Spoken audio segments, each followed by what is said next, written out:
Today is Friday, September 24th, 2021. Coming up on Roland Unfiltered, streaming live on the Black Star Network. The leader of Black Lives Matter in Los Angeles files a lawsuit after being swatted. The next day, she gets swatted again. We'll talk with Melina Abdullah right here on the show. The Haitian migrants have been cleared from their makeshift compound in Del Rio, Texas. We'll give you the latest. We finally hear what President Joe Biden thinks about the Haitian migrants that trekked thousands of miles, ending up there in Del Rio. Also, the Miami Herald's Caribbean correspondent Jacqueline Charles will tell us what is happening to those migrants and what is the reaction in Haiti. We'll also talk with Tamika Mallory, who's on the ground in Texas delivering supplies to those migrants. Jelani Day's body was identified yesterday after being missing for about a month. His mother, Carmen Day, will join us to let us know what happened during the time her son was last seen to the day she got the news he was found dead. Congresswoman Karen Bass apparently is going to run for mayor of L.A. and R. Kelly's fate lies in the hands of 12 jurors. We're watching for a verdict in the R. Kelly trial.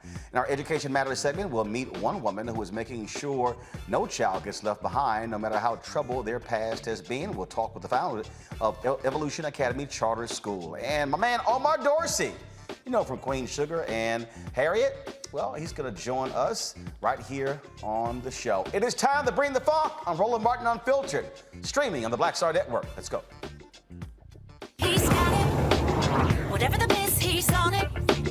Whatever it is, he's got the scoop, the fact, the find. And when it breaks, he's right on time and it's rolling. Best believe he's knowing. Putting it down from sports to news to politics. With entertainment just for kicks, he's rolling. It's on go, y'all.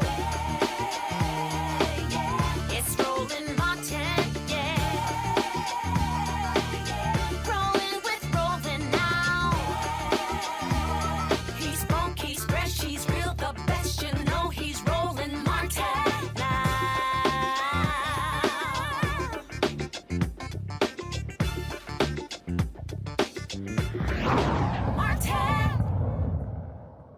You've heard the phrase swatting. That's when someone calls the police, say something is happening at a particular home. Cops show up, nothing actually is there. It's actually a false alarm. Folks, swatting can lead to death. That has happened in other cases across the country. Well, Melina Abdullah, of course, has been experiencing that. She leads Black Lives Matter in Los Angeles. She filed a lawsuit against, as a result of that. What happened the next day? She got swatted again. She joins us right now. Melina, glad to have you back on the show. Unfortunately, in these circumstances, what happened? First of all, how often has this actually happened to you? I think you're muted. Check your audio. No, my audio. There we go. There we go. Is it on? Is it on? There we go. Okay, good. So it's happened twice. The first time was about a year ago, August of 2020. Myself and my 3 children were in my home, and police came with assault rifles, surrounded my home. There was a helicopter overhead, and I believe that LAPD knew what they were doing, and it was a form of an attempt to intimidate me and to shake me out of activism.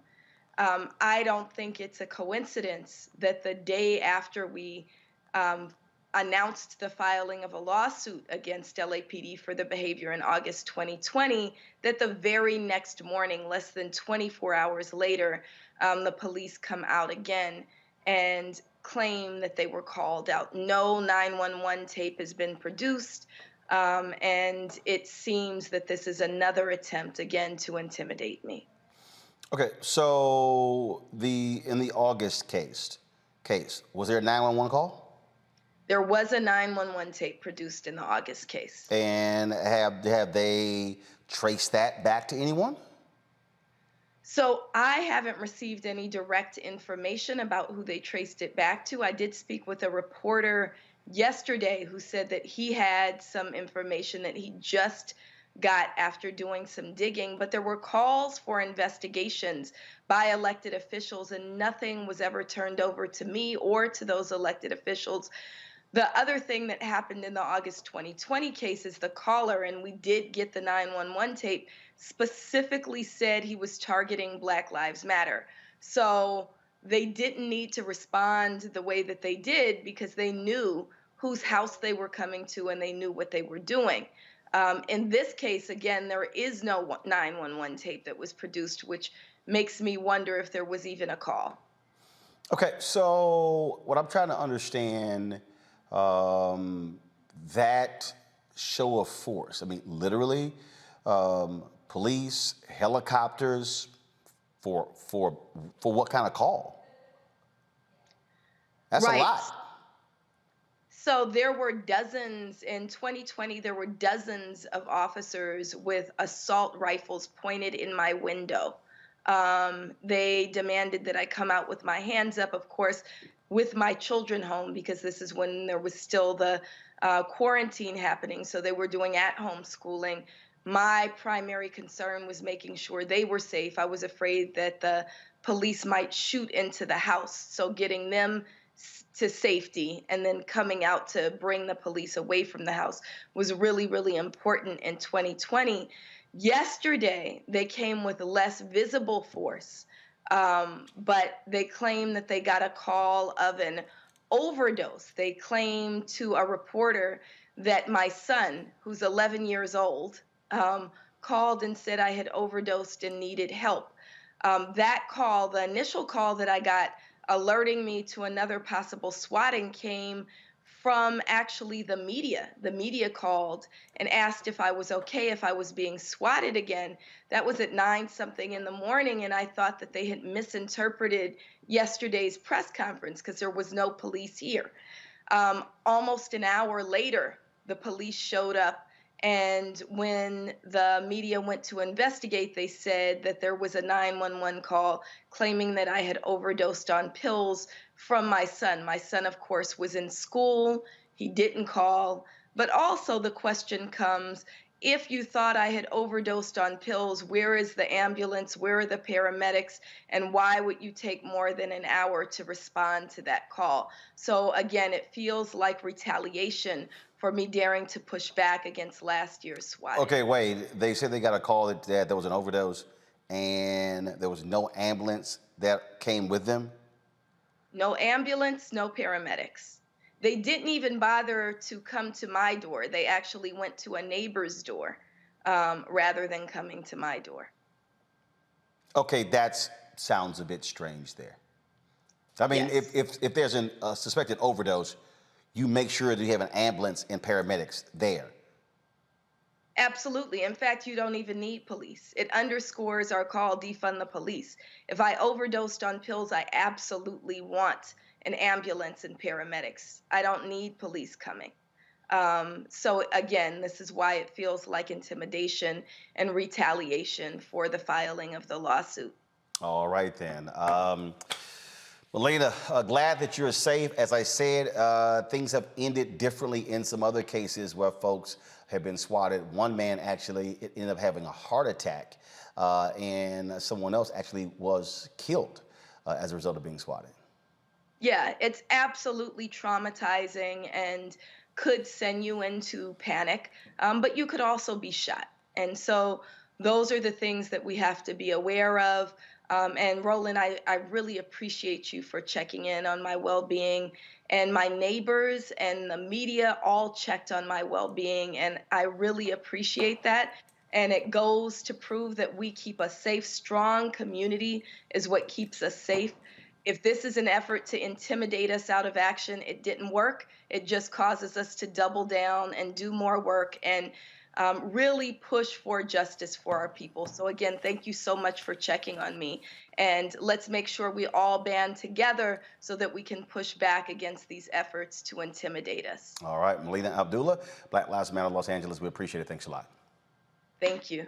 All right, folks, let's talk about Haiti. President Joe Biden has finally publicly addressed the treatment of Haitian migrants at the southern border.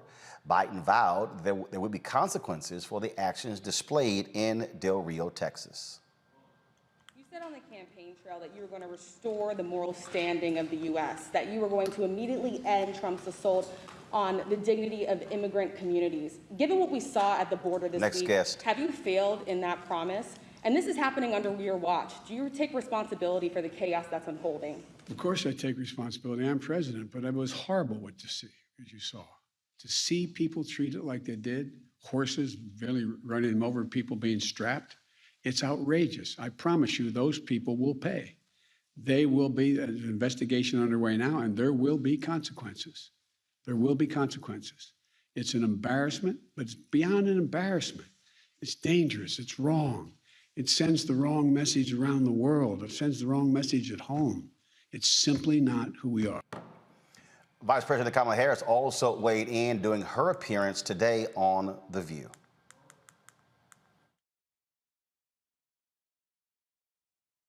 Human beings should not be treated that way, and as we all know, it also evoked images of some of the worst moments of our history where that kind of behavior has been used against the indigenous people of our country, has been used against African Americans during times of slavery. And so I'm glad to know that Ali Mayorkas, the Secretary of the Department of Homeland Security, is taking it very seriously. Now, the reporter who shot the photos claims he did not see the border agents swinging those horse reins at anyone, that his photos are being misinterpreted. Oh, conservatives have been jumping at that, saying these officers should be reinstated. There should be an apology. Folks like The Hill and Fox News analyst Joe Concha. I guess Joe doesn't see what's going on in the video. Earlier today, the migrant camp in Del Rio, Texas was cleared out entirely. 2 buses with the remaining migrants left the makeshift camp around noon. Officials took the migrants to the U.S. Customs and Border Protection Processing Center. This has led to lots of discussion and consternation. Not only that, Haiti, officials there have been responding as well. We were supposed to have the Haitian U.S. ambassador on the show today, but they canceled at the last second due to urgent matters dealing with this issue. One person who has been very much involved in covering this is Jacqueline Charles. She's the Caribbean correspondent for the Miami Herald and, like yours truly, a former NABJ Journalist of the Year. All right, Jacqueline, always glad to have you. So give us a perspective.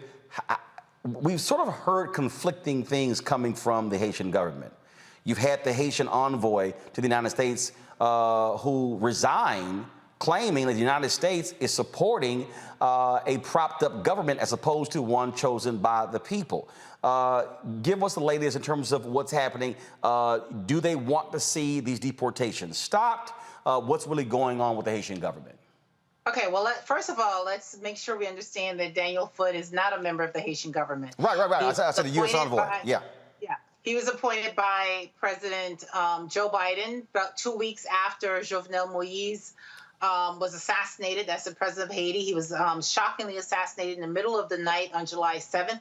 In his private residence in his bedroom. And so, you know, congressional lawmakers have been asking, even before this, they had been asking for a special envoy because they had issues with the U.S. policy toward Haiti. And so Daniel Foote was appointed, and he resigned yesterday, basically calling the U.S.'s treatment of Haitian migrants along the border inhumane.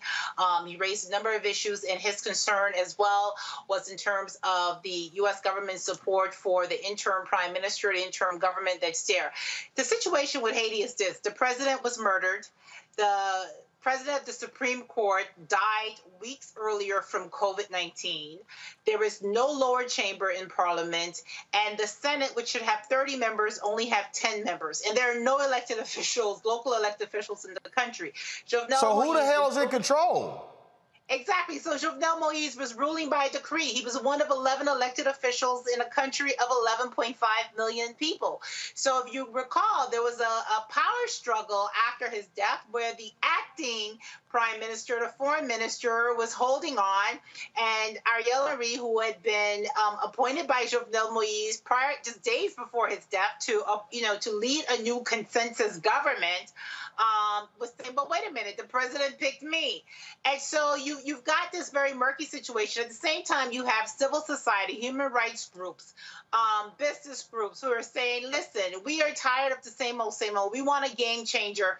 And we have signed this accord where we say we want to take charge of this country. And instead of going to elections right away, because we've got a gang problem, we've got all these other issues, we want to put in place a transition government for 3 years so that we can clean some things up and then we can get people to elections. So all of that, in the midst of all of that, let's not forget there was an earthquake on the 14th of August, a deadly and powerful 7.2 earthquake. 800,000 people are affected. The same week that Del Rio was happening, UN agency said we cannot get humanitarian assistance to 400,000 people because the road outside of Port-au-Prince, the capital of Haiti, is controlled by gangs. So you've got this humanitarian crisis brewing, and then you have Del Rio. Whew, that's a whole lot.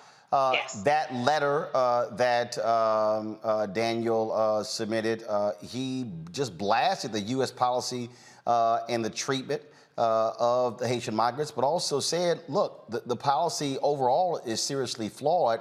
So earlier, I've heard different stuff, which is why we want to have the Haitian ambassador to the United States on.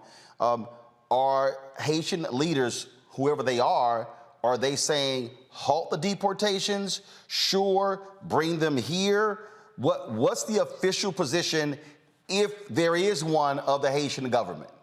So last Sunday, I was in Del Rio, Texas, and I spoke to the head of the Office of National Migration. He is the person responsible in the government for receiving these migrants. I mean, and he pleaded. He says, look, 14,000 migrants, because that's how much the United States warned them to be prepared for. He says, we cannot take this. And he asked for, quote unquote, a moratorium, a humanitarian moratorium on these migrants. The reality is this, is that government after government in Haiti, they are not going to reject the return of a Haitian national. Once you are a Haitian national, you are a Haitian national. And the reality of deportations or repatriations, as the U.S. calls them, is that the receiving country doesn't really get a chance to say no. We saw this last year with Guatemala in the COVID pandemic, when the Guatemalan government was saying, listen, you're sending people to us who are positive for COVID. We are not going to accept them. And the U.S. pushed and pushed, and guess what? Today, Guatemala is receiving deportation flights. So this is the issue. So today, Secretary Mayorkas said that $5 million plus has been given to USAID to assist with the repatriation of individuals. There have already been 22 flights. Over 2,000 people have been sent back. Has that money arrived in Haiti? Is it going to arrive in time to assist these people?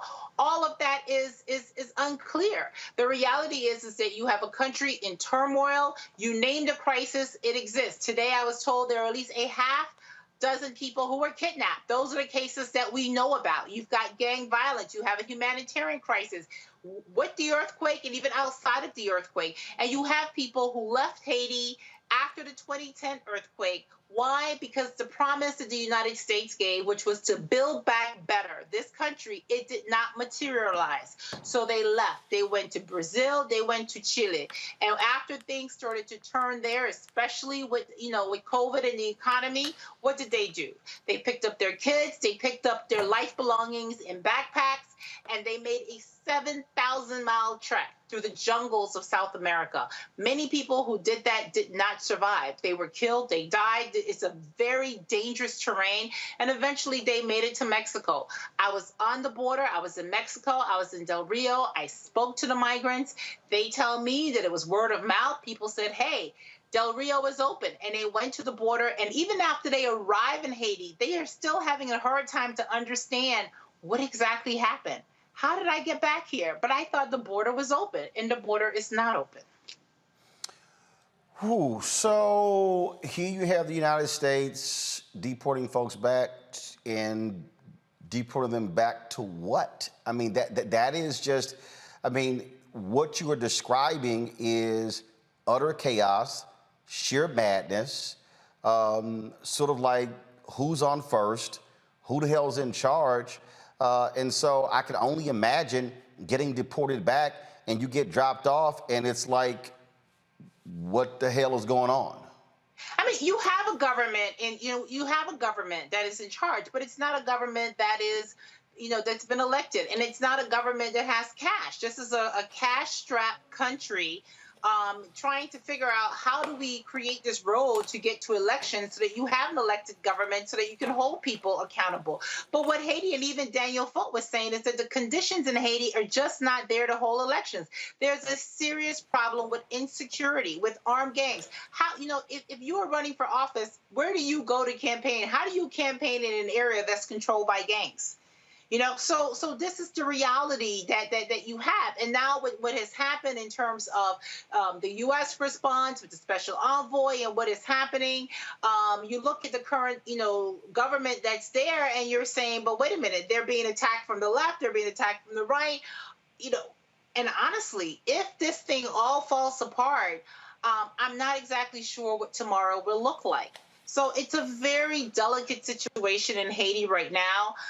And to be sending these people back, what advocates are saying is that it's not the proper thing to do.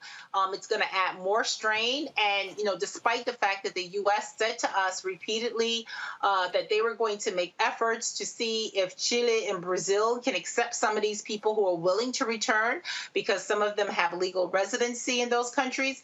As journalists, we have not seen any evidence of that. So far, it looks like everybody has been returned back to Haiti. So you were in Del Rio. Where are you now? Are you in the States? Are you there? Are you in Haiti? Are you somewhere else? Oh my God, I was a month in Haiti, 3 weeks in Haiti, and then I was in Del Rio. I'm back in Miami. One of the first, and I also went to Acuña, Ciudad Acuña in Mexico, on the Mexican side, where I talked to migrants who had left the camp because they started to receive word of the deportations. But one of the frustrations for journalists in Del Rio before they emptied this camp is we were not allowed access. We were not allowed in, so we couldn't go in. We couldn't really see what the conditions were. We couldn't talk to the people. So whatever information we were getting outside of the few drone footages or videos that people were sending out and it made its way on Haitian social media platforms, we were basically just taking authority words. And if you recall, there's been a lot of discussions and debate about the conditions under which, people were subjected to in those camps, in that camp.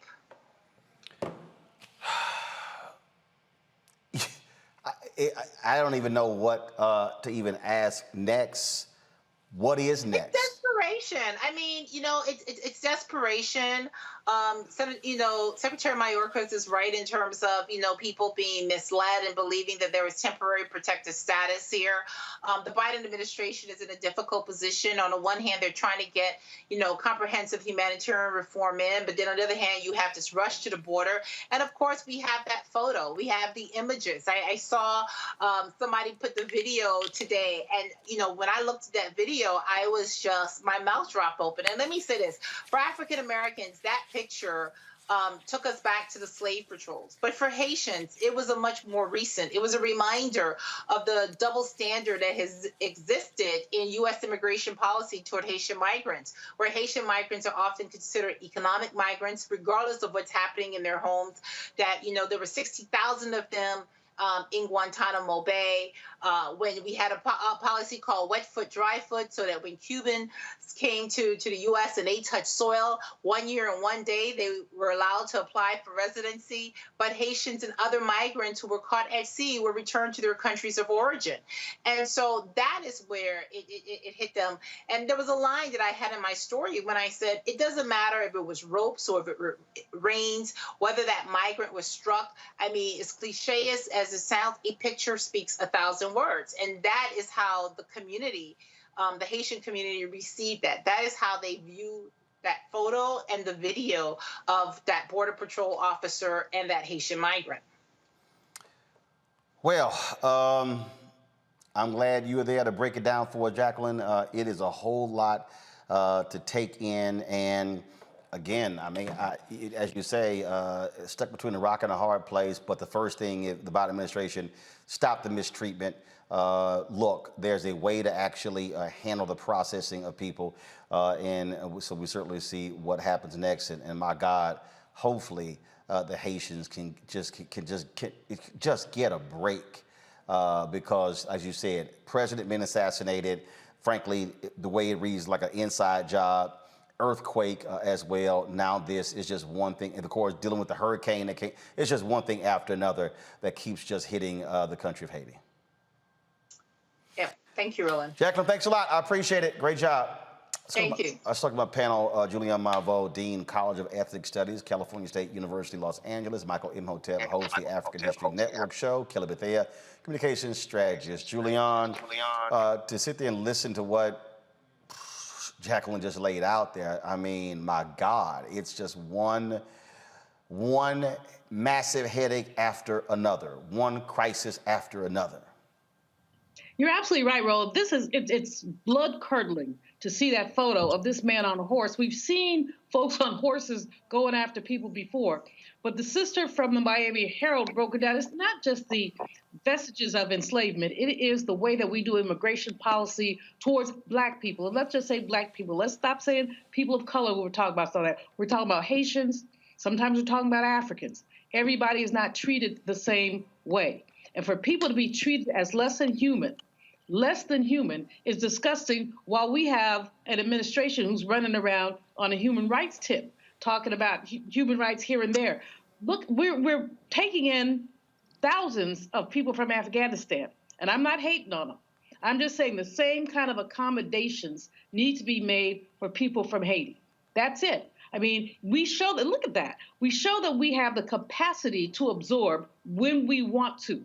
But what we don't want to absorb, apparently, are these Black people who legitimately, if they heard the border was open, it's not just that they heard it, you just can't do that. I mean, it is more repugnant than anything that I've ever envisioned. But just from an economic perspective as well, let's look at the many ways that Haiti can't compete without help. What ended up happening is Haiti had to pay France money. We should never, ever forget that. Haiti had to pay France money, and that was a drain on their economy. As we know, these kind of drains are multi-generational. And so when we talk about Haiti, we have to talk about the whole ugly history and the fact that white people were so mad that Black people beat Napoleon that they've been punishing Haiti ever since. Kelly, that news conference, finally you hear from President Joe Biden. He had been under intense pressure to do so. Vice President Kamala Harris had already commented. And so that needed to happen. He needed to speak. He absolutely needed to speak, but I can't help but to agree with Dr. Marveau on this one. The first thought that came in my head is that if these migrants were lighter than a paper bag, we would not be having this issue. There would not be a bottlenecking at the border because the border would be wide open to take in these refugees, and that's what they would be calling them. Not migrants, not illegals, not any other derogatory term for a human being. They would have been open and welcomed to the United States. If Haiti had oil and diamonds, we would not be having this issue. If Haiti were, not such a pariah against white supremacy, we would not be having this issue. Regarding the economy, like Dr. Marveau said, while Haiti did have to give most of its worth to France for years, the United States is the main economic partner of Haiti. Haiti's exports are, I want to say, between 70 and 80% go to the United States. And yet this is how we treat Haiti when they are in trouble. It is not enough to just, send the American Red Cross down there. It is not enough for a press conference that Biden was pressured to hold. It is not fair. It is not right. And for them to call this a partnership is just a poor definition of words. It is more like an exploitation if nothing else is done for this country. Michael Imhotep. Yeah, you know, Roland, I've been reporting on this basically every night on my show, and this is really this whole thing and the whole backstory is really deep on this, because about 97% of the Haitians who came over, who crossed from Mexico over to Del Rio, Texas, about 97% of them have been living in Central American countries. They were living in Brazil, they were living in Mexico, and the majority of them left Haiti after the 2010 earthquake. And what happened was, in Brazil, in these different countries, their labor was exploited, okay? And in Brazil, Haitian migrants were granted work visas for the 2014 World Cup and the 2016 Summer Olympics in Rio de Janeiro. They were also able to obtain permanent residency for humanitarian reasons. But what happened was, after all that was over, they were being expelled out of Brazil. They're being expelled out of Mexico, okay, after their labor was exploited. And they're coming over here, okay? And now part of it had to do with rumors getting out about TPS, temporary protection status, different things like this. Now, today, Secretary Alejandro Mayorkas, in his press conference today, and even going back to Wednesday, they talked about Haitians being released and given 60 days to return for the political asylum, right, okay, for the hearing on political asylum. 12,400 of the migrants are allowed to have been allowed to request political asylum and stay here. 8,000 have been returned back to Mexico, okay? 5,000 are being processed to determine whether they will be expelled or placed in immigration removal proceedings. 2,000 migrants have been expelled to Haiti. So what I'm still trying to figure out is, okay, how do you exactly determine who can stay and apply for political asylum and who gets expelled back to Haiti? I'm still trying to figure out what the first of all, criteria is. remember, they're using Title 42, which allows for you to expel single folks, but the ruling by Judge Emmett Sullivan applies only to families, and they're appealing that ruling. I want to do this here. Hold tight 1 second. I want to go live now to Tamika Mallory. She's there in Texas. She's co-founder of Untitled Freedom. They travel there with a significant number of supplies, not just to Del Rio, but to other parts of Texas as well. Tamika, how has the trip been going thus far? Hey, thank you so much for me on, and to the panel of all my good people who are there. I was actually really listening in and focusing on the history, because I think a lot of people, even folks who are Haitian Americans, don't necessarily understand the significance of what is happening at the border and what is happening to the Haitian people. We are actually returning back to Dallas after having spent the entire night and all day today traveling to Del Rio, bringing a truck full of resources, and also going to the bridge, under the bridge, where the encampment site was, to take a tour. Once we got to the encampment site today, we learned very quickly that everyone had been removed. All of those who were under the bridge had been removed by buses that they say were being moved all night long, buses showing up to clear out the space. And so we did go, we learned a lot, we asked a lot of questions. They did give us a tour.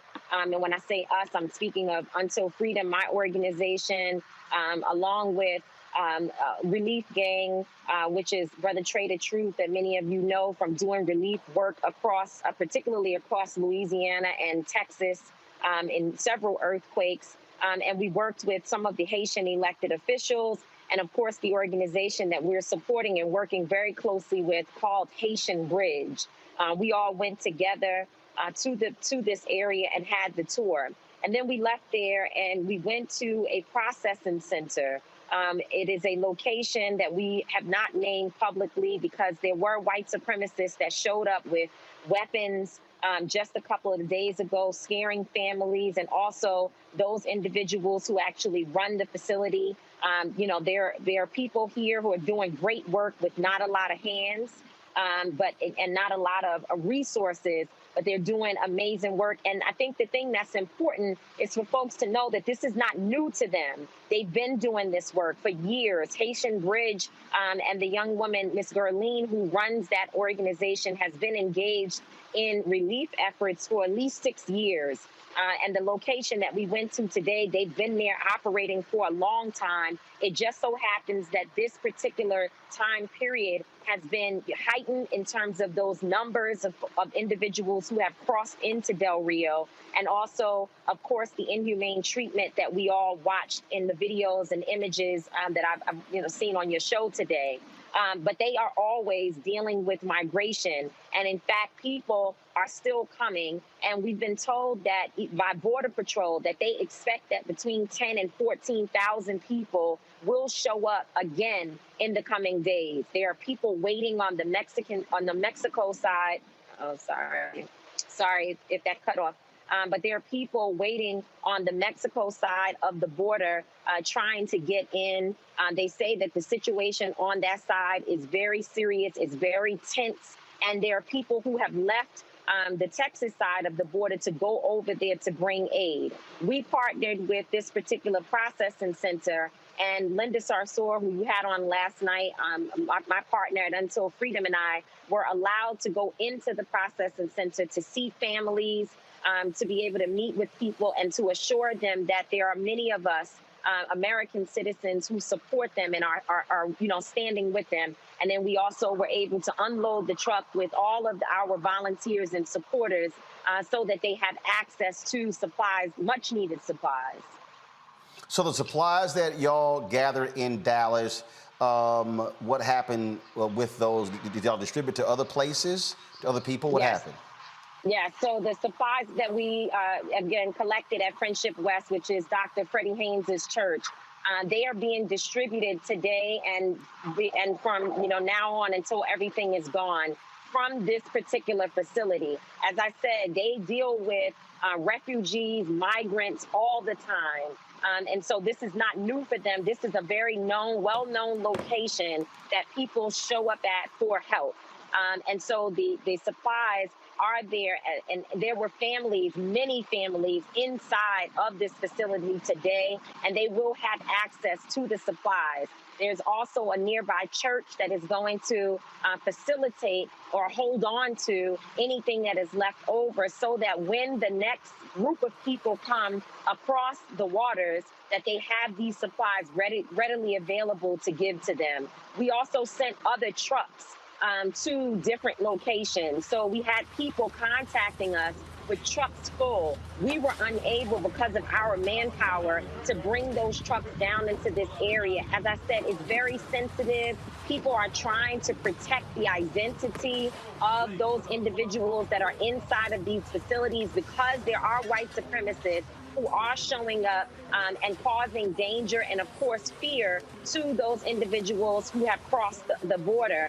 And therefore, they do not want to make pomp and circumstance with lots of people and cameras. And so we were trying to adhere to that. And therefore, we sent trucks to Houston, which is where an ICE facility is located that people have been going to, and they will be released from those facilities. What we learned under the bridge today is that from that facility, from that holding place, that encampment site, there is no, thank you, someone back here helping with sound, Attorney Angelo Pinto. But from underneath the bridge, there is no deportation happening from that bridge particularly. There's also no COVID testing, no ability to quarantine. We did not see anything about showers. And I think that, in fact, when they gave us the list of what services and resources were available, they did not mention showers. It's important to note that the individuals that we saw in the video that were obviously being whipped by Border Patrol on those horses, those individuals, many of them were returning from a food run in Mexico. They slip out often to be able to get food because they are only served 2 times a day by the United States government. And so they slipped out to go over to get food and come back. And when they were returning, that is where that incident happened. So it's a major crisis. And again, there are more people coming, and hopefully the resources that we have left there will easily get to them, because they were not allowing, and we knew that when we came, that we could not bring the supplies into the area where the encampment site is located. And so we had to make sure that it is in a facility where there are actual families who have been released to go there to find their families and to be processed. Tamika, we appreciate it. This is why we have this platform, because otherwise, how would the word get out other than social media? And so thanks for breaking it all down for us. Great job there, and certainly safe traveling back on those Texas highways.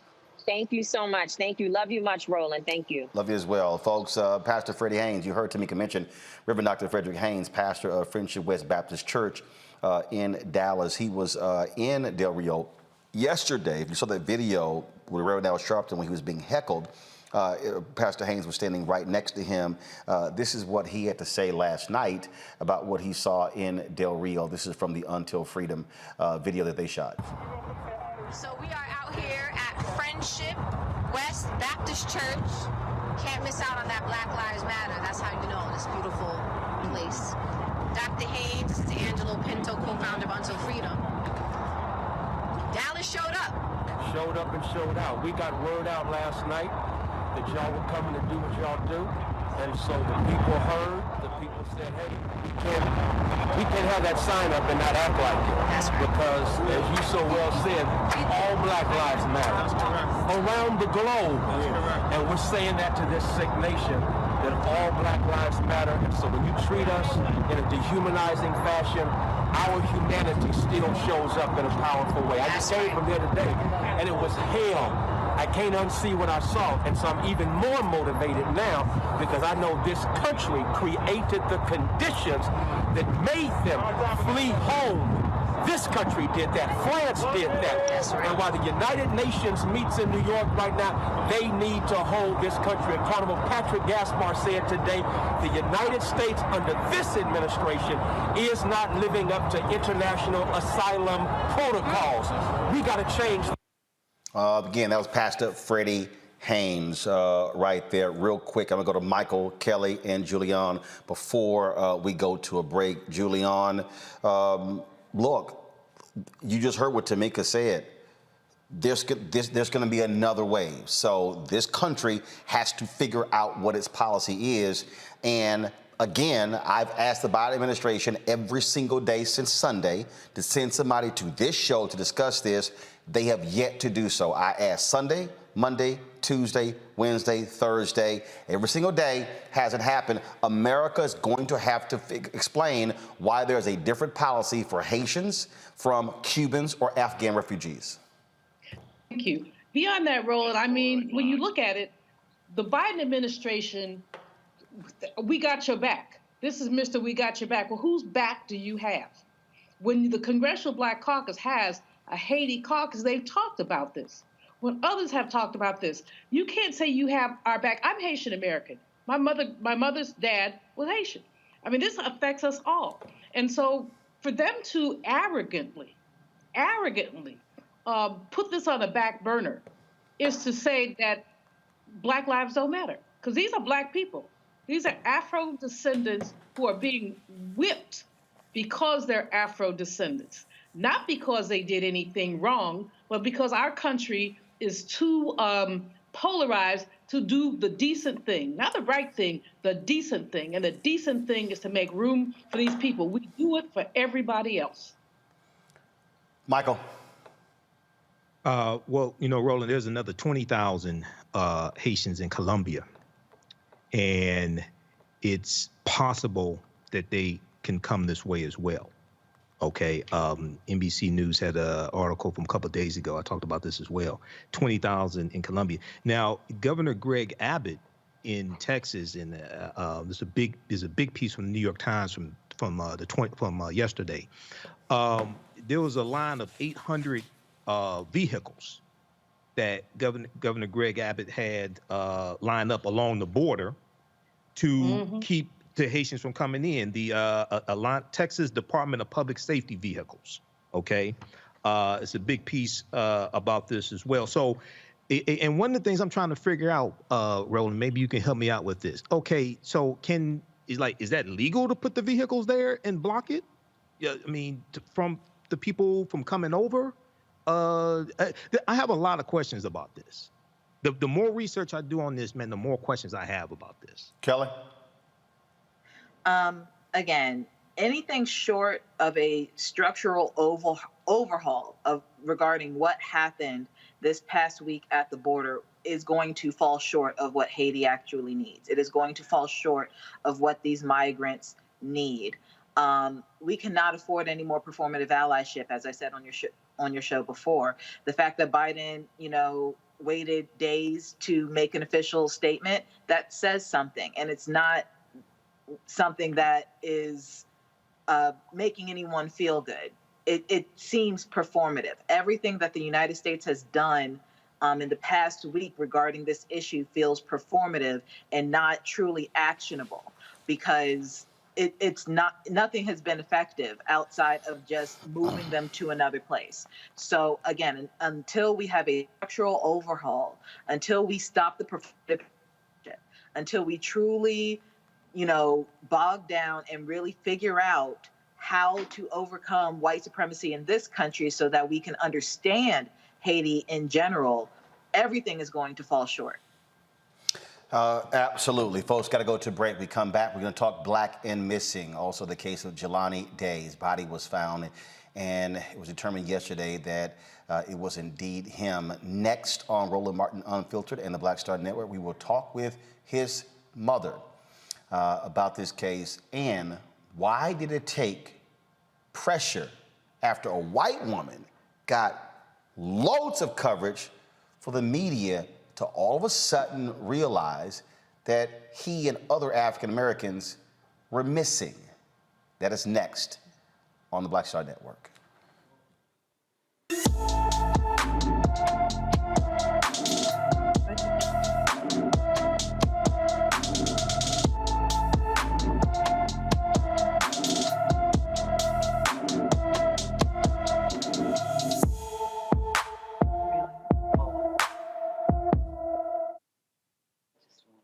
Our age have lost the ability to focus the discipline on the art of organizing. The challenges, there's so many of them and they're complex, and we need to be moving to address them. But I'm able to say, watch out, Tiffany, I know this road. That is so freaking dope.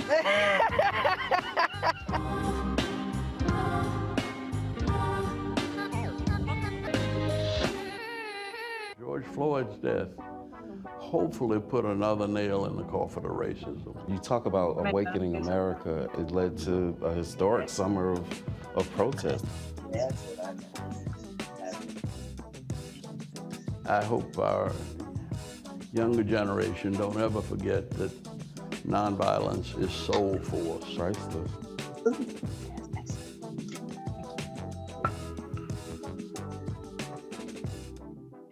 I'm Bill Duke. This is Diala Riddle, and you're watching Roland Martin, Unfiltered. Stay woke.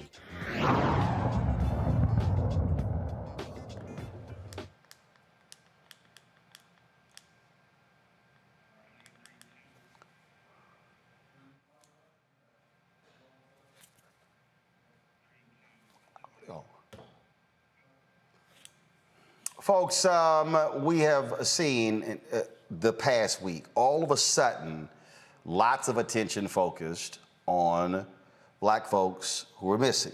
Why? Because mainstream media got criticized on this very issue. All of a sudden, major networks start, oh, what's going on? We gotta sit here and cover African Americans. One of the folks who's been missing for a little over a month was Jelani Day. A student at Illinois State University disappeared on August 24th. It was reported missing on August 25th. Yesterday, of course, we had to give the sad news that his body was found in the Illinois River. Joining us right now on the show is Jelani's mother, and I can only imagine how difficult this is, having to spend the past month wondering where her son is. Carmen Day joins us right now. First and foremost, Carmen, certainly our condolences for this very difficult news. First and foremost, it had to be aggravating and frustrating to watch networks send reporters to Denver, to Florida, to New York, to all over America, covering the case of this missing white woman whose body was found. And I'm not diminishing at all that story, but the resources that was put into that. And you and others were going, hey, can someone explain to me what happened to my son? I don't even think the word is frustrating. It was disrespectful, because it was showing me that the media, the police, the FBI, they thought that this young white girl was more important than my young black son. And I was mad, I was angry, because the same focus and the same attention that I had been asking for and pleading for and begging for, I couldn't receive. Your son was seen coming out of a dispensary, and then that was it. When were you notified that he was missing? What did the cops do? Was there a real investigation? Was there an actual search for him? I found out he was missing on Wednesday evening, which would have been the 25th. My son, my oldest son, had called me and said, "Mom, the police are here and they're looking for Jelani." And I was like, "Looking for Jelani for what?" He said, "The police want to know, have you talked to Jelani?" I was like, "Yeah, I just talked to Jelani." On that particular day, I thought I had talked to Jelani on that Tuesday. But as I scrolled through my phone, I realized I hadn't spoken to Jelani since Monday. And I guess the reason I thought I had spoken to Jelani on Tuesday, because on Monday, Jelani had called me so much that I thought I had talked to him on Tuesday. So Wednesday, when I got off of work and DeAndre called me and told me that the police were looking for Jelani, I immediately hung up from DeAndre and I was calling Jelani's phone. Well, his phone went straight to voicemail, which at first didn't alarm me because Jelani's been known to put his phone on Do Not Disturb. But when he does that, I fussed at him so much that Jelani calls me right back just like that. Well, on this day, I didn't get a call back. So I texted him and I was like, "Call me ASAP." And I did not hear anything from him. So then my oldest son said, "My mama go to Bloomington." Well, the police had came to my home, which is in Danville, Illinois, and I was 2 hours away. So DeAndre drove to Bloomington. In the meantime, I got more insight and information as to how or who came up with the fact that Jelani was missing. So it was this professor who had called. So I got her number and I called her. So after listening to her tell me that she has been texting with Jelani all Monday evening, about a little bit after 9, her and Jelani had been texting. They had been talking about some school stuff.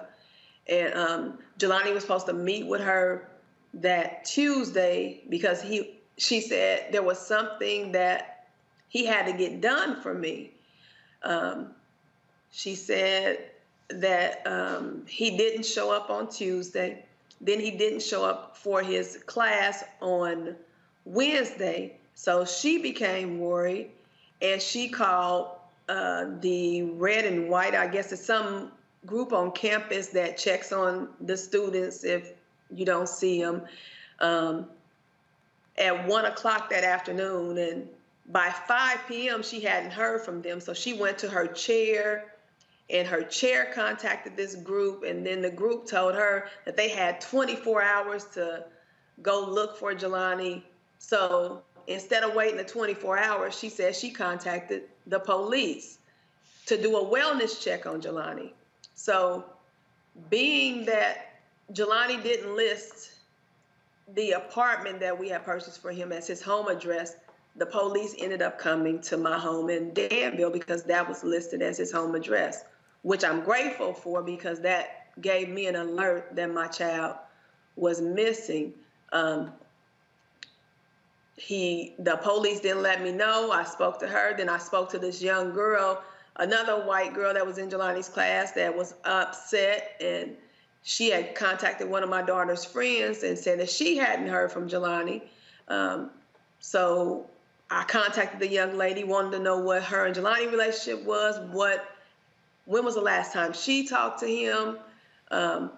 My son by this time had gotten to Bloomington, went to Jelani's apartment. There was no sign of Jelani. I called the police officer back, told him to meet my son there.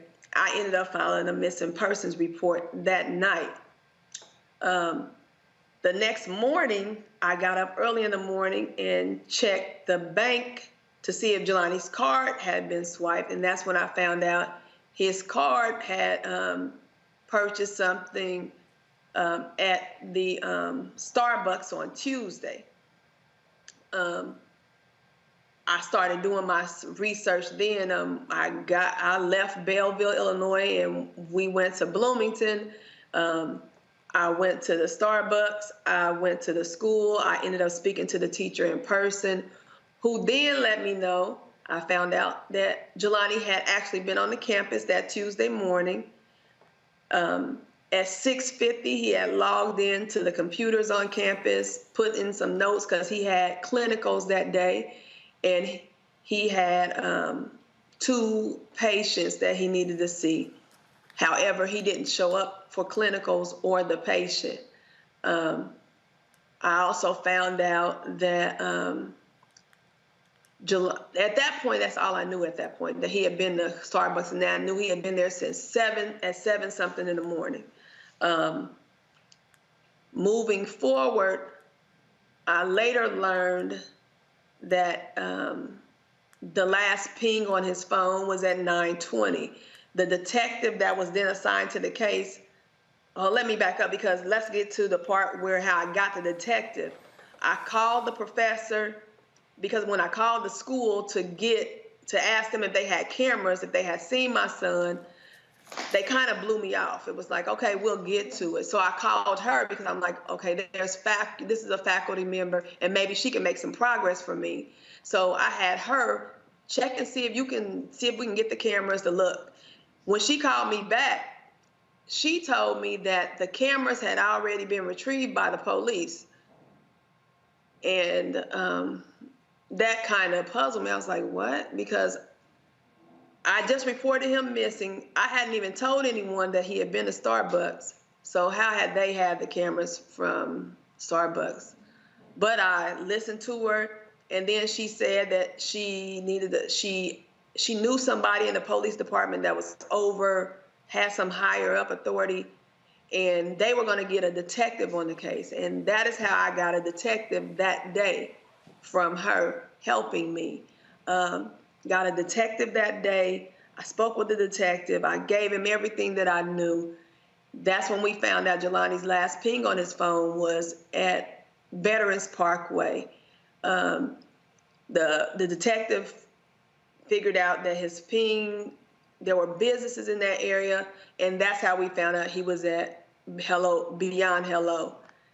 Then they retrieved the video of him leaving Beyond Hello, and I see that he had on shirts and a shorts, which means he had changed his clothes from when he was at Starbucks that morning, because that morning when I seen him, he had on his dress shirt and dress slacks and dress shoes as if he was prepared for school to go on to his interviews or his clinicals.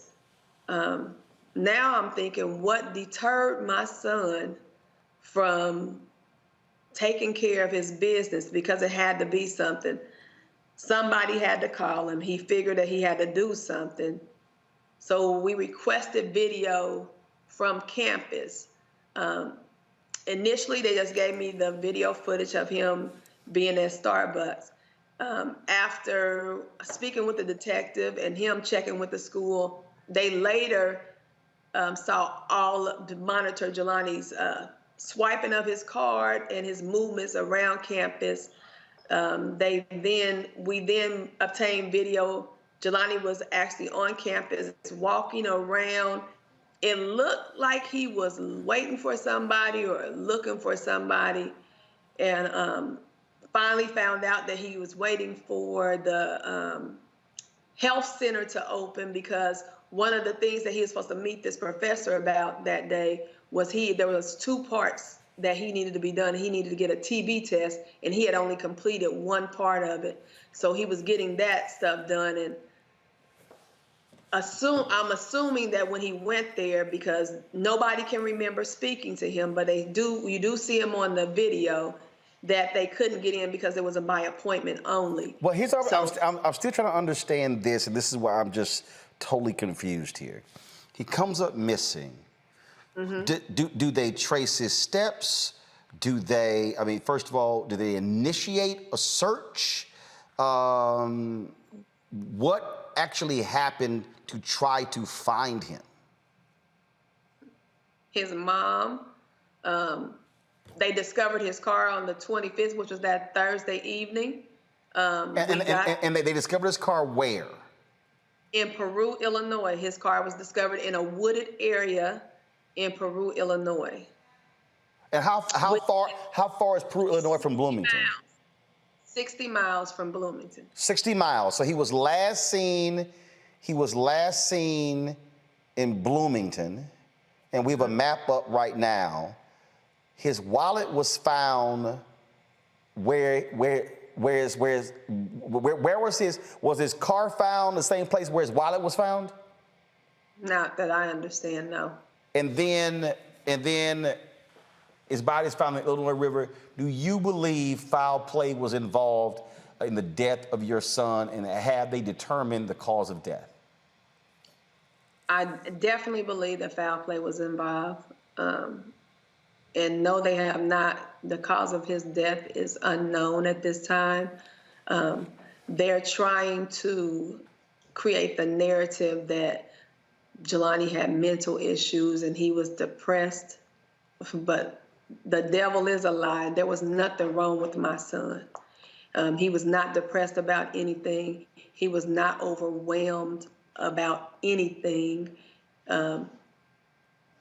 He had been in a program that was challenging. He went to an HBCU where he kept his GPA up to 3.3, 3.4 and higher, while he pledged online, while he was in a group on house arrest. He pledged for them. He was a collegiate honor student. He did all of that, plus he partied. And I would get on him. I'd be like, Jelani, your grades better be good. And nothing ever failed with him.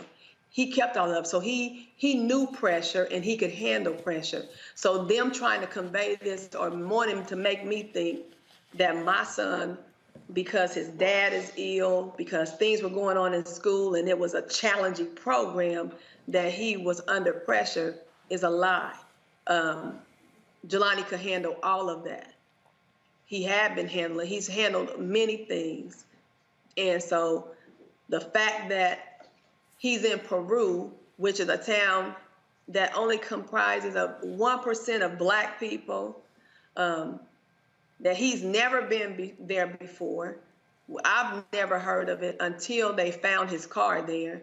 Then they want me to think that he actually took his car, parked it in this wooded area that you would only know about this area if you are from there, that you have been there, or you lived and grown up there, because it's one of those areas where you just don't find by going down the street. It's tucked away. So he didn't park his car there. Then they want me to believe that he parked his car there and he walked his little happy self to this riverbank, took off his shoes and socks and his shorts, and put himself in the water and drowned himself. Number one, my son was on the swim team and he could swim. So none of it makes sense to me. And I'm not going to let them create a narrative that makes anyone think that my son had any kind of mental health issues, that he was not a strong young man. My son is smart. He was determined. He was goal-driven. He had things in his life that he wanted to accomplish, and somebody stole all of this from him. I don't know if they thought he had money because of the car he drove, or because of how well kept he was, or because of the way he kept himself up. But somebody did this to him, because Jelani didn't just drive himself to Peru. He didn't just put himself in a river. He didn't just drop his wallet in somebody's yard. He didn't just leave his lanyard laying on the ground. He didn't do none of that to himself. Somebody did it, and they didn't do nothing to try to find it out. That car was found on the 26th, which was a Thursday. By that Saturday, I conducted my own search, gathered people, had them in Peru. There was not one police officer there to help us, to guide us, to lead us, to show us anything. I even posted on social media. I don't know how to conduct a search, but I know I have to search. And whoever can help me, please join me in searching for my son. And people showed up. I did the search the next day in Bloomington, near his apartment, because my kids was like, Mama, let's search this area. We didn't know what to do. We didn't know where to search. Nobody was telling us anything. So I had to make moves on my own. I had to figure out things. My kids have been on computers trying to figure out things. We tried to get into his phone. His location turned off. Apple wouldn't help us, so we created a protest against Apple, had everybody tagging them until we could get some help. The police were telling me that they had to get a subpoena against Apple, and it would take sometimes it takes 6 months for Apple to respond. Not with this one, it wasn't going to take 6 months. I found Apple's policy. I texted to the detective. I gave him a number. I had people calling, just bombarding Apple with phone numbers. One of my friends found out that he sat on a board with somebody from Apple, and he contacted them for me. By that night at midnight, Apple had at least responded with some kind of spreadsheet, according to Detective Jones, with some information. That wasn't because they did anything. That was all because of the groundwork and the legwork that me and my friends and strangers put in for my son. After the Apple stuff, we had to still look for things. We're looking for clues. I had to hire a private investigator. I had to call Illinois Search and Rescue so that they can get involved, so that they can perform a search. And it was them that, when that search that they conducted, that found this body that they couldn't identify. That wasn't Peru. That wasn't Bloomington. That was me and my kids and my friends and people I didn't even know that were concerned about how I felt about my son. So we find this unidentified body on September 4th. They sit me in a room. They explain to me that they can't tell me anything because the decomposition of the body, and we would have to do DNA. So you're saying you're saying his body was found September 4th? September 4th. It was found September 4th, and it wasn't until yesterday that they identified that that was indeed him. It wasn't until yesterday. So, and the only reason that I feel like that happened on yesterday was because of all this pressure that I've put on them. Because I've talked about how inept the police have been. I've talked about how they have not provided me any kind of information. I've talked about how they haven't helped me in any kind of way. So I didn't want them anymore to help me do anything. I need the FBI. I needed the same coverage that when I woke up one morning, I saw this white girl plastered everywhere. I saw everybody talking about her. I saw her all on social media, and her parents said they hadn't talked to her in 2 weeks before they reported her missing. I hadn't talked to my son in 1 day before I reported him missing, and I didn't get nothing. Not nothing. But she had the FBI, and they had people looking for her everywhere. And I sat there, and do not get me wrong, Gabby, my heart goes out to her parents, because I know what it feels like to not know where your child is, to want to know where they is, to want to make sure they safe. I know what that feels like. I was sitting in that seat with her. But I didn't know what it felt like to have the FBI come in and use all their resources and to use everything they had to find her, to find their child. I didn't know what that felt like. They found her within 3 days. Day 30 is when I found out where my son was. Carmen, there are other parents who are having to endure this same thing. We had a brother on, Daniel Robinson, on yesterday. And I hate to have to ask this question, but the reality is it's going to happen again. What advice do you give to anybody out there that if their child comes up missing, what they should do from the beginning? What would you tell them based upon what you've had to endure and what you still are enduring? What would you tell them that they need to do the moment that child is missing? What my message to everybody now is, right now, while you still know where your child is, number one, use those locations. I don't care how old your child is. Use those locations. Those locations are very, very important. So what you mean is make sure that those tracking devices are on. And let me tell you something. There's an app. I think it's called Mama Bear. My wife put it on my niece's phone, and the app is interesting because she can tell when they're in a vehicle how fast that vehicle is even going. And I think one day they were riding with somebody, and she sent a text. She said, "Tell them to slow down," because she actually saw it. And there are a lot of people who turn those tracking devices off. People talk about privacy, but what you're saying is that location service is important to be able to track those steps. It's very important. For some reason, Jelani's location and everything was turned off. I don't understand as to why, but it was.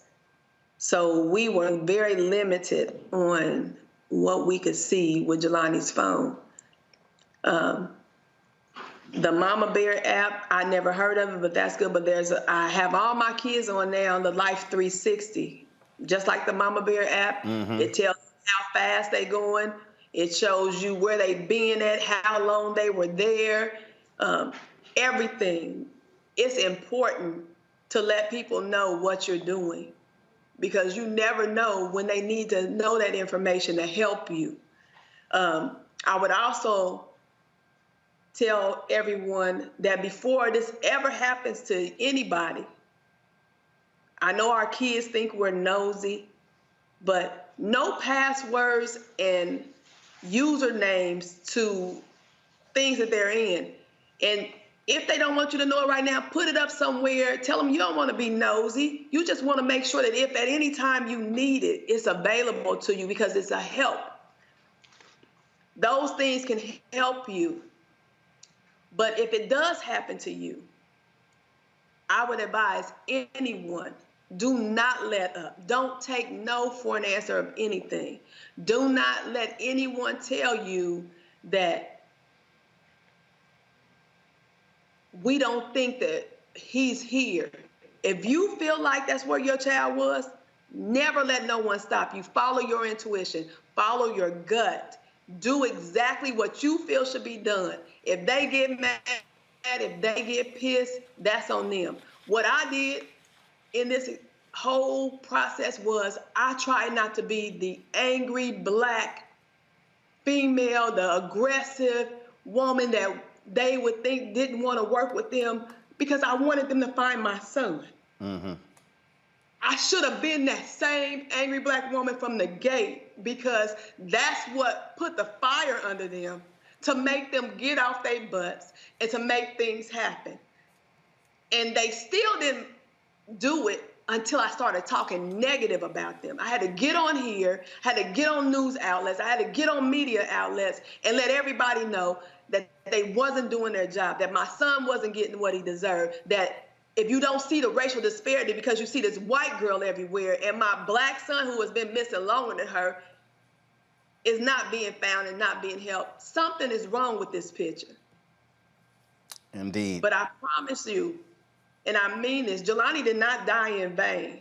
Not only whoever did this, I hope if they see me to always know I'm going to find out what happened to him. But Jelani's name will be remembered. Jelani is going to make a difference. My son is going to make a difference. He's going to help somebody else. This was not done in vain because my son told me that he wanted to do stuff to help people. His helping was to be a speech pathologist. But now he got a whole different movement. And since he spoke for other people and he's not here to speak for himself anymore, his mom will definitely be his voice. Carmen Day, we're so sorry that you have to endure this. It is never an easy thing for any parent to have to bury their children. We often hear this, that children are supposed to bury their parents. And hopefully, we will see a change in police departments and others where they will not blow off African Americans who come up missing, because it happens all too often. We appreciate you joining with us and sharing your story with us. And we're going to continue to do our part to ensure to highlight other African Americans, because hopefully by using our medium on this show and Black Star Network and social media, that they be united with their family. Thank you for allowing me to come on here and share my story. Now I just want them to do their job and find the answers. I need answers. I need to know what happened to Jelani. They are now, I requested that the state police come in and take over. I asked for the FBI, and I'm still asking for the FBI. They think they are pacifying me because the FBI behavioral analysis unit is involved, but all that means is they're analyzing my son and his mindset. I needed the investigators involved. So I'm not stopping, and I'm not settling, and they will not just give me anything to pacify me.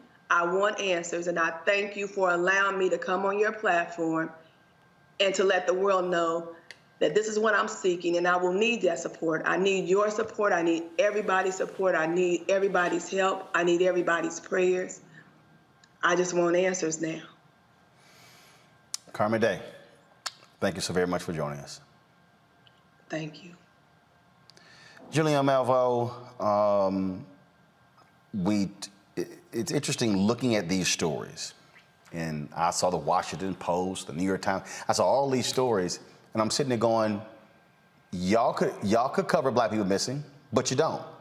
So don't write a damn story about how people are angry about the inequity of coverage when all you gotta do is do it, but you don't.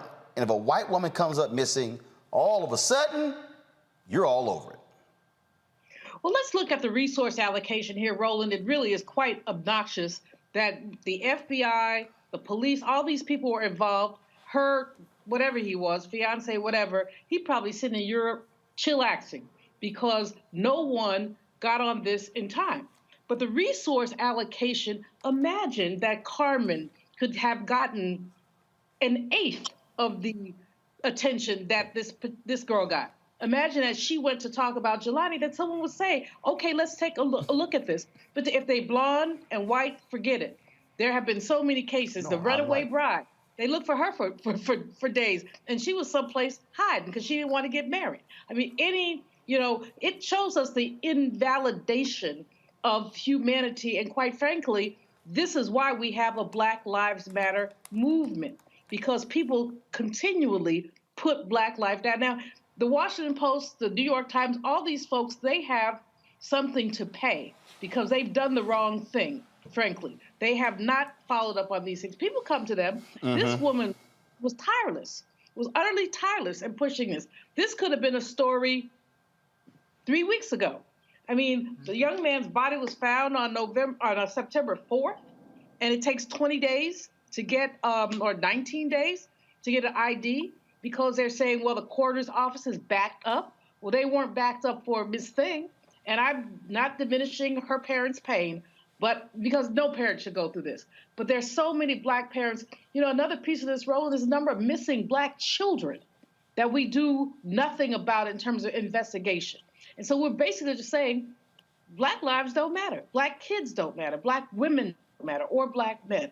And that's why people continue to basically protest. Again, I admire Carmen so much. She really did what she needed to do, but we need to do what we need to do. And so thank you, Roland, for the platform that you gave her. I was about to start crying myself. It's just a lot. Kelly, this clip has made the rounds as of late. This was at 2004 at the Unity Journalists of Color Convention, where there was a panel, and the late Gwen Ifill said this. I call it the missing white woman syndrome. If there's a missing white woman, we're going to cover that every day.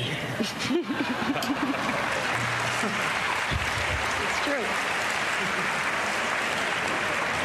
So I think we need to keep our focus. I call it the missing white woman syndrome. That's what it is, Kelly. It's exactly what it is. And it's not just in regards to white people, period, but specifically white women for sure. I'm sorry, I have to gather my thoughts because that interview was just incredibly powerful. It was very emotional for me. And like Dr. Malveaux, I was trying not to cry.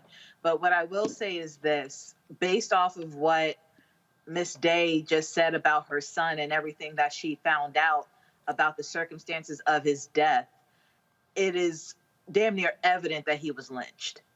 I don't see anything other than that happening here unless something, comes up. But based off of what she has found, based off of how the police has treated this case, based off of the fact that his phone was found one place, his car was found another place, and his body was found basically in between both places, there's no link to where he was found versus where his college is versus where he lives with his mom.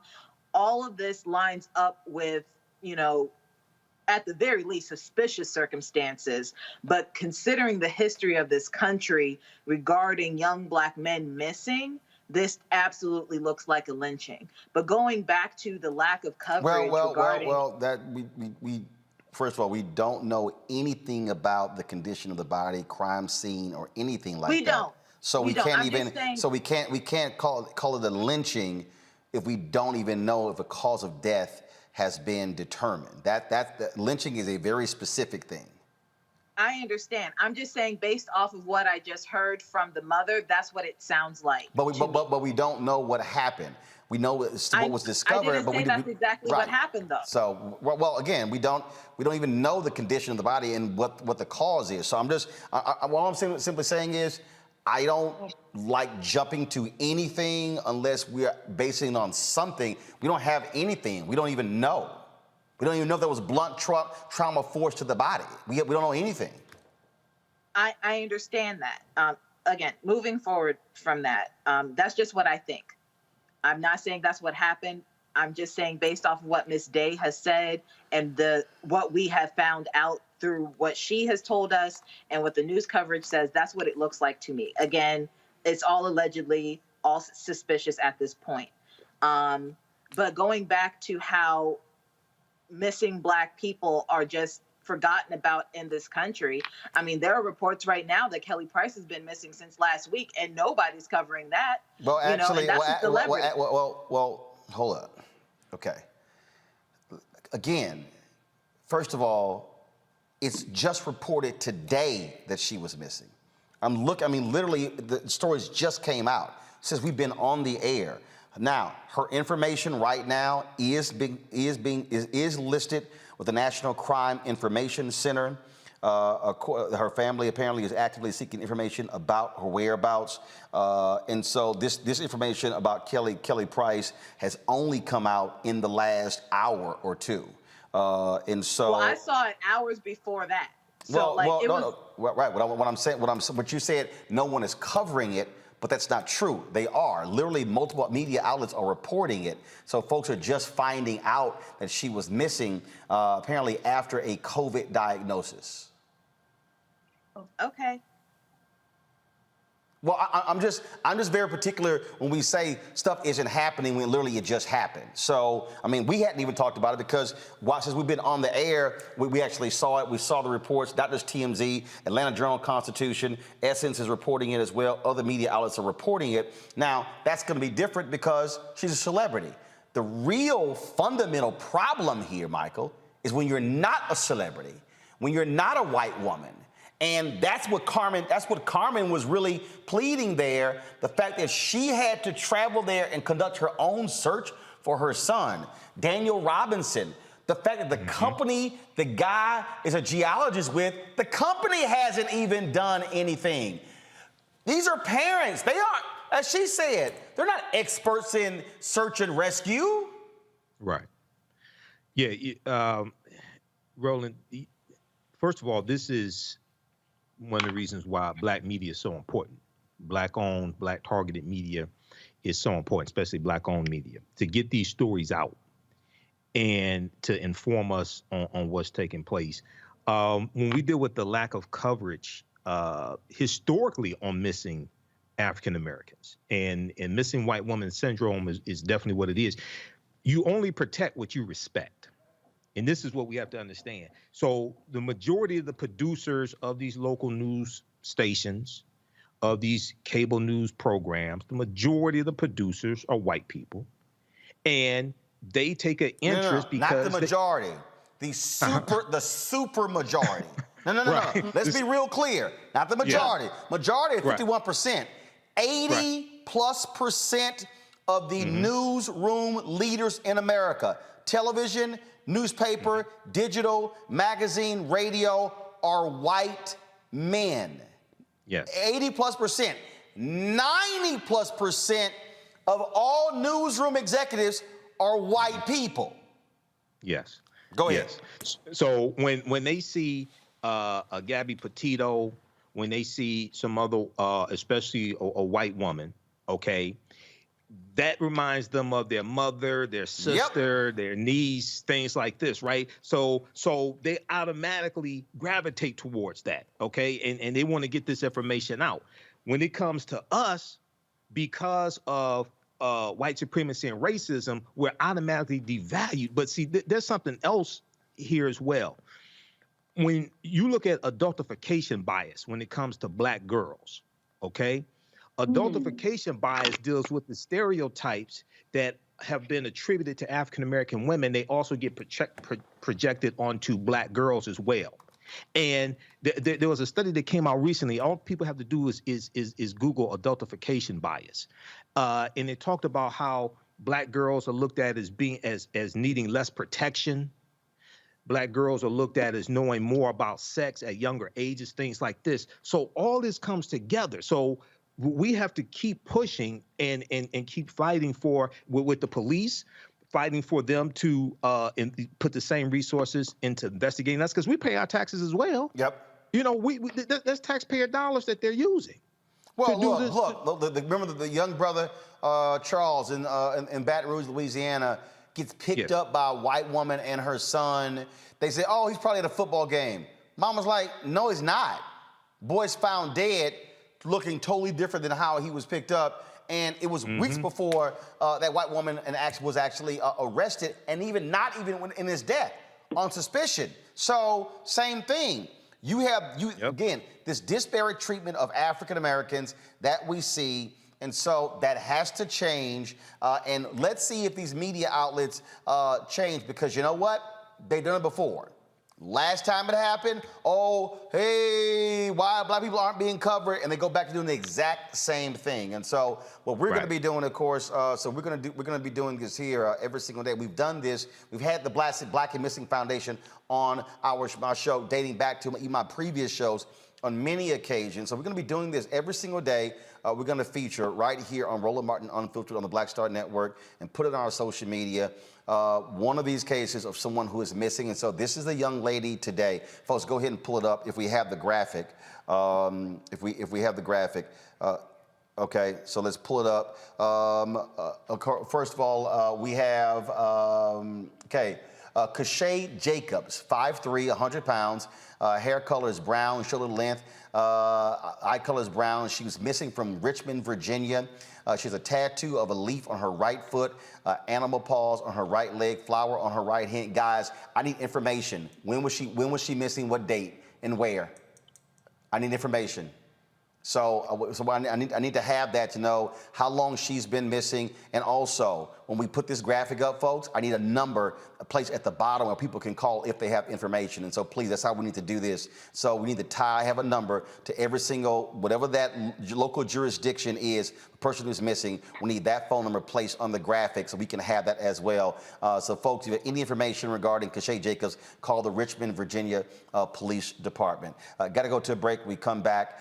We'll talk Education Matters. We'll also talk with actor Omar Dorsey, and Congresswoman Karen Bass. Actually, I'll do this before we go to break. California Democratic Congresswoman Karen Bass is apparently planning to run for mayor of Los Angeles. Reports say the esteemed lawmaker may make her announcement as early as next week. She's a six-term congresswoman, born and raised in L.A., and has been politically active since an early age. Former Speaker of the House of the California legislature as well. You know, we had her on the show yesterday. Yeah, I did send her a text to ask if that's actually true, if she's running. Have not heard back from the Congresswoman. More on Roland Martin Unfiltered next on the Black Star Network.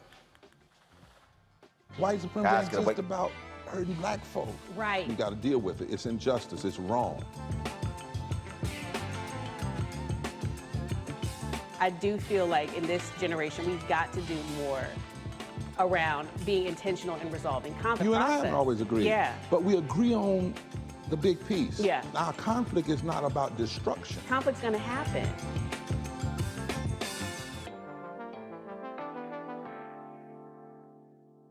Time to be smart.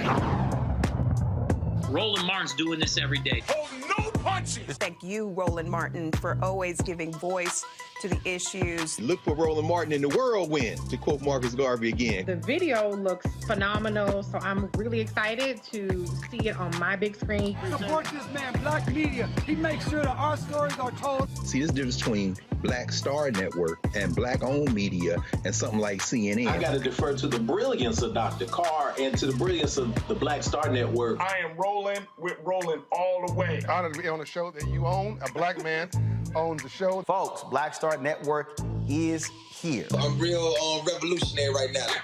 Roland was amazing on there. Stay black. I love y'all. I can't commend you enough about this platform that you've created for us to be able to share who we are, what we're doing in the world, and the impact that we're having. Let's be smart. Bring your eyeballs home. You can't be black on own media and be scared. You dig?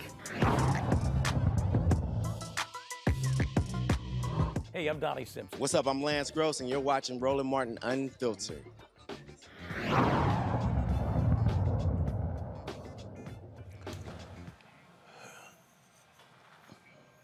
Jurors in the case of R. Kelly are coming back on Monday. They deliberated 2 hours today. But now that the defense and the prosecution have both rested, they have not come to a decision. For weeks, prosecutors called dozens of witnesses to the stand in an attempt to properly display what they saw as a criminal organization led by R. Kelly. Yesterday, in a final attempt to win over the jury, Kelly's defense team actually compared him to the Reverend Dr. Martin Luther King. Yeah, I have no idea. Kelly faces life in prison if he is found guilty and still has charges pending in Illinois and Minnesota.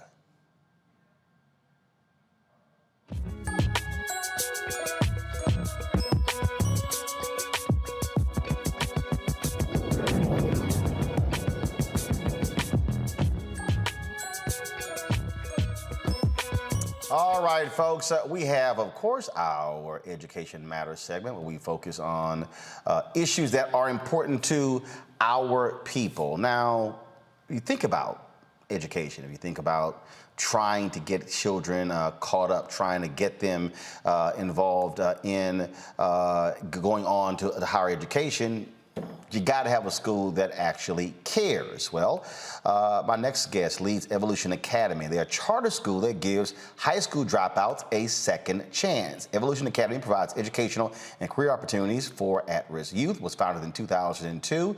The school is spread across 3 campuses, have graduated more than 2,000 students. Joining us now is Cynthia Trigg, founder of Evolution Academy Charter School. Cynthia, glad to have you on the show.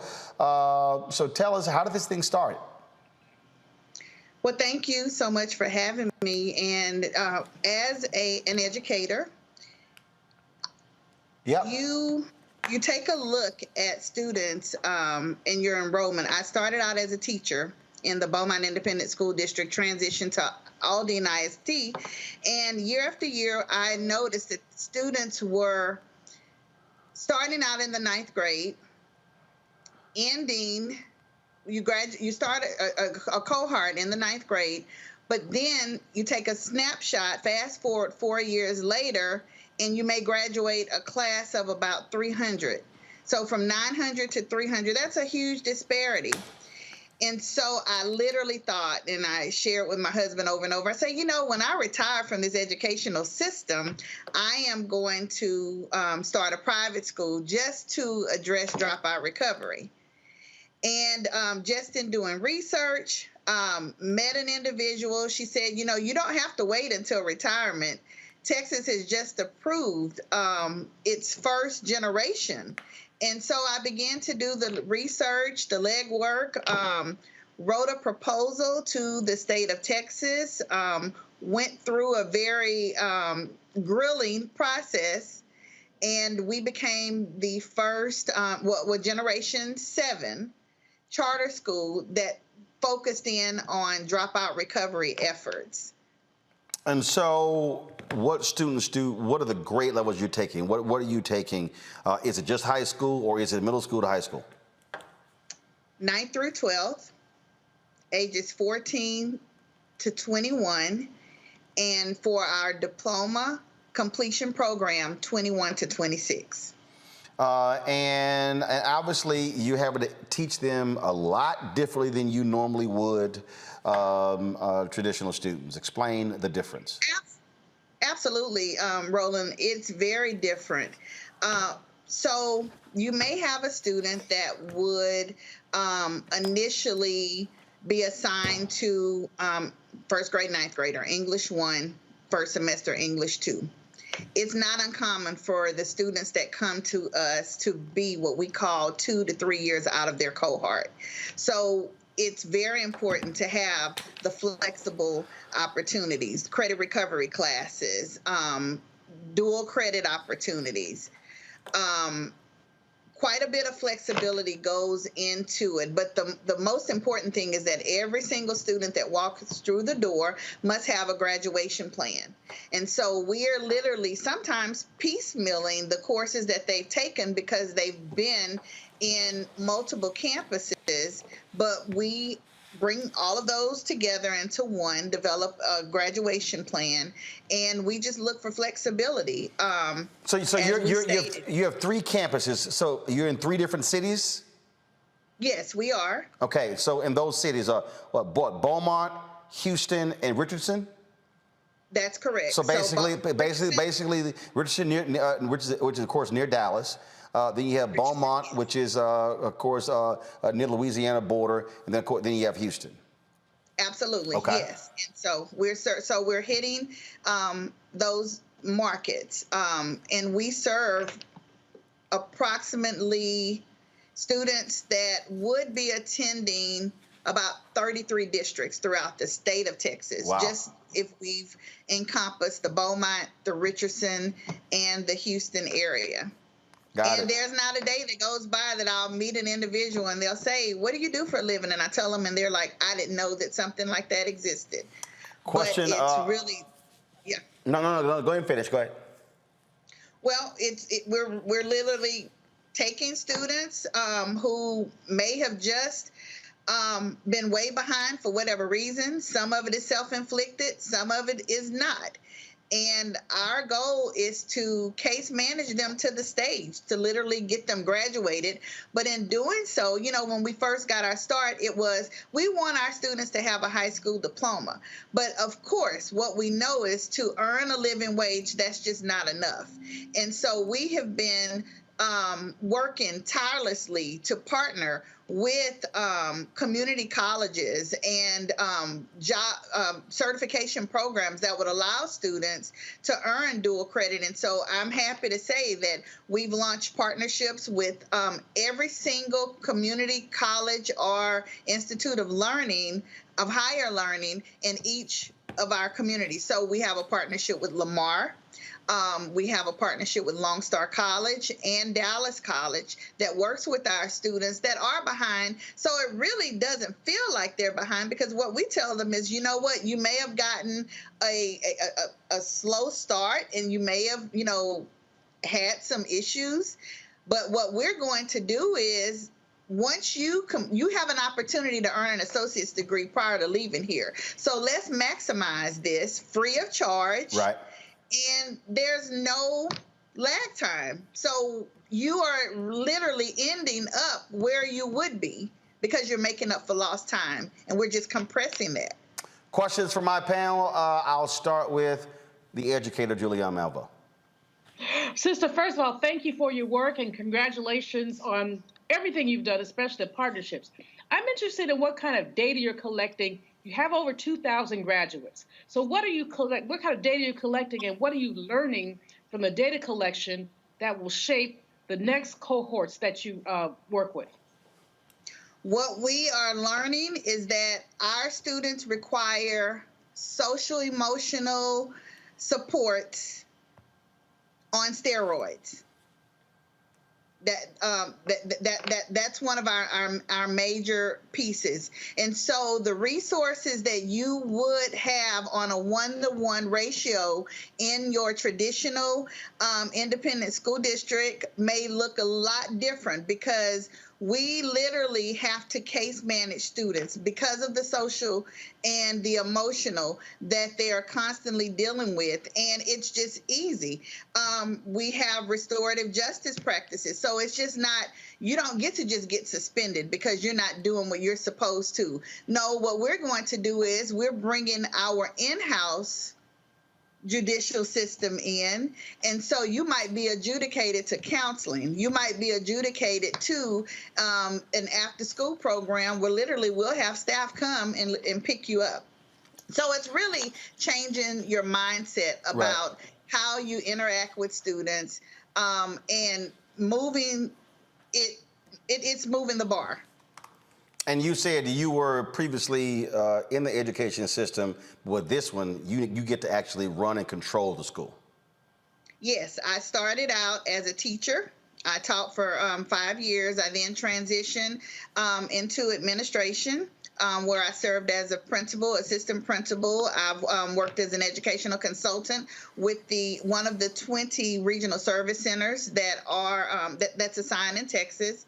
And so I had an opportunity to work in multiple small, large, and middle school districts that really propelled and helped me in this 20-year journey that we've had.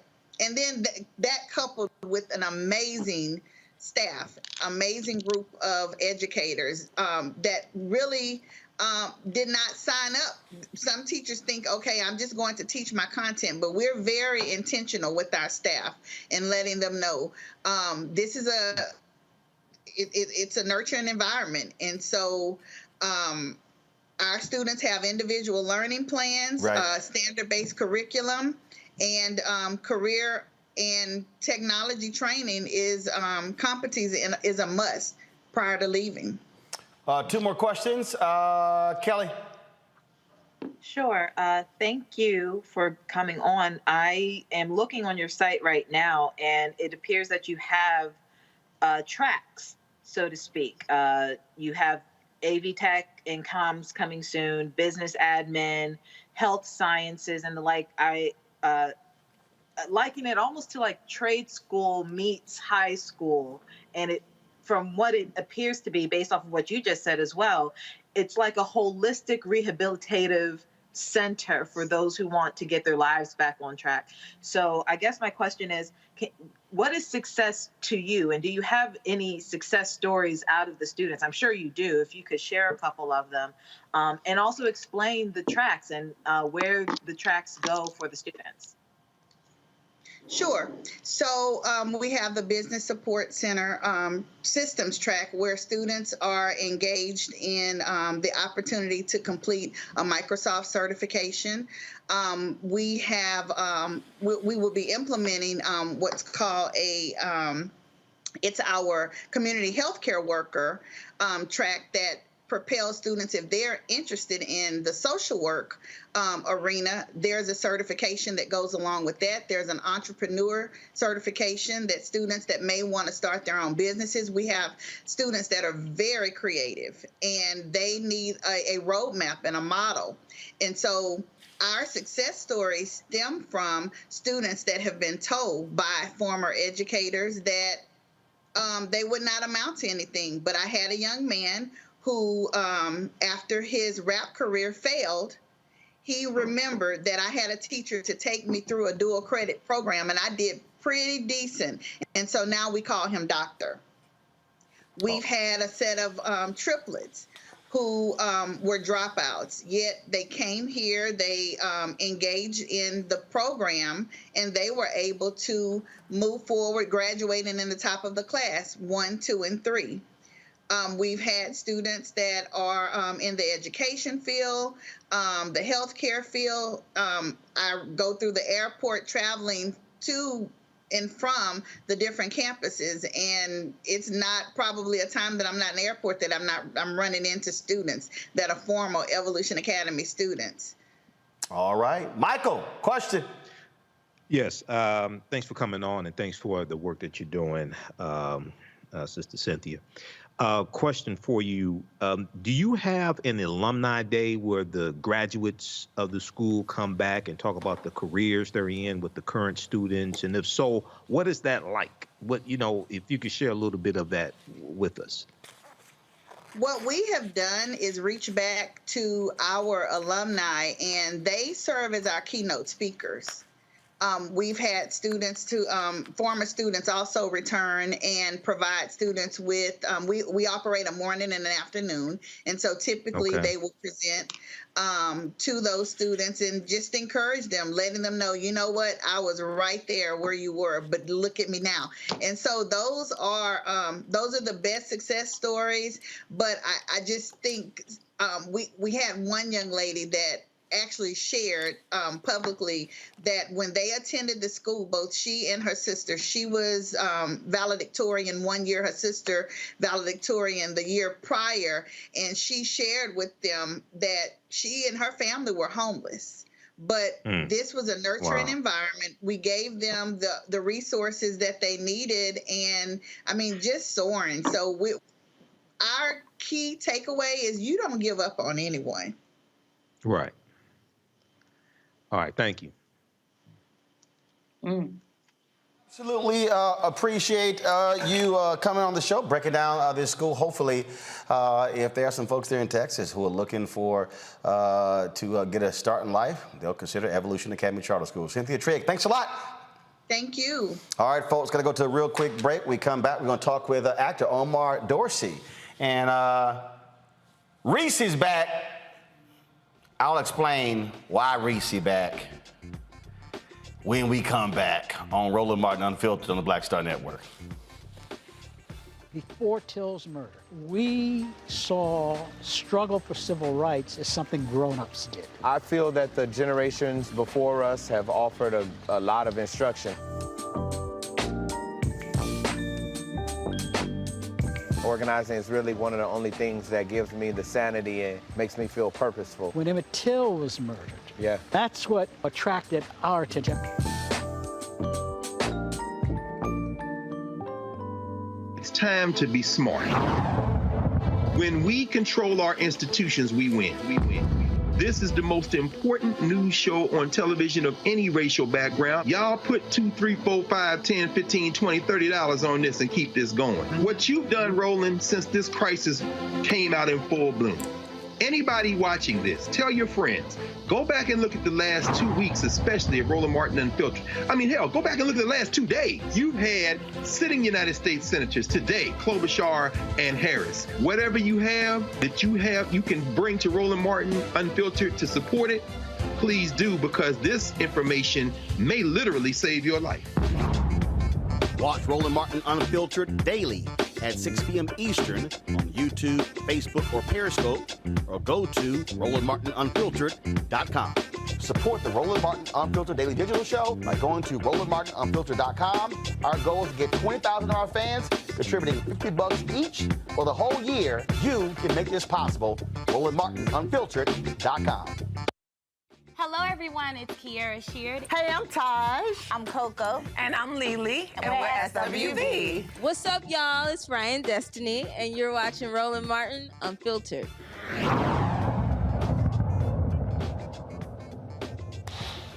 All right, folks, my next guest. You've seen him on Queen Sugar. You've seen him playing Harriet. And he also played one of the roguish, thuggish, most vile individuals on Ray Donovan. I cheered every week for him to get knocked off. Joining us is Omar Dorsey. What's up, man? What's going on, Roland? How you doing, man? All right, so let me explain to y'all how Omar and I first got hooked up. So I was watching Ray Donovan, and I could not stand his character. I reacted with glee when Ray took him out. And Omar tweeted me like, damn, bro, you got that much hate. First of all, what's the name of that character?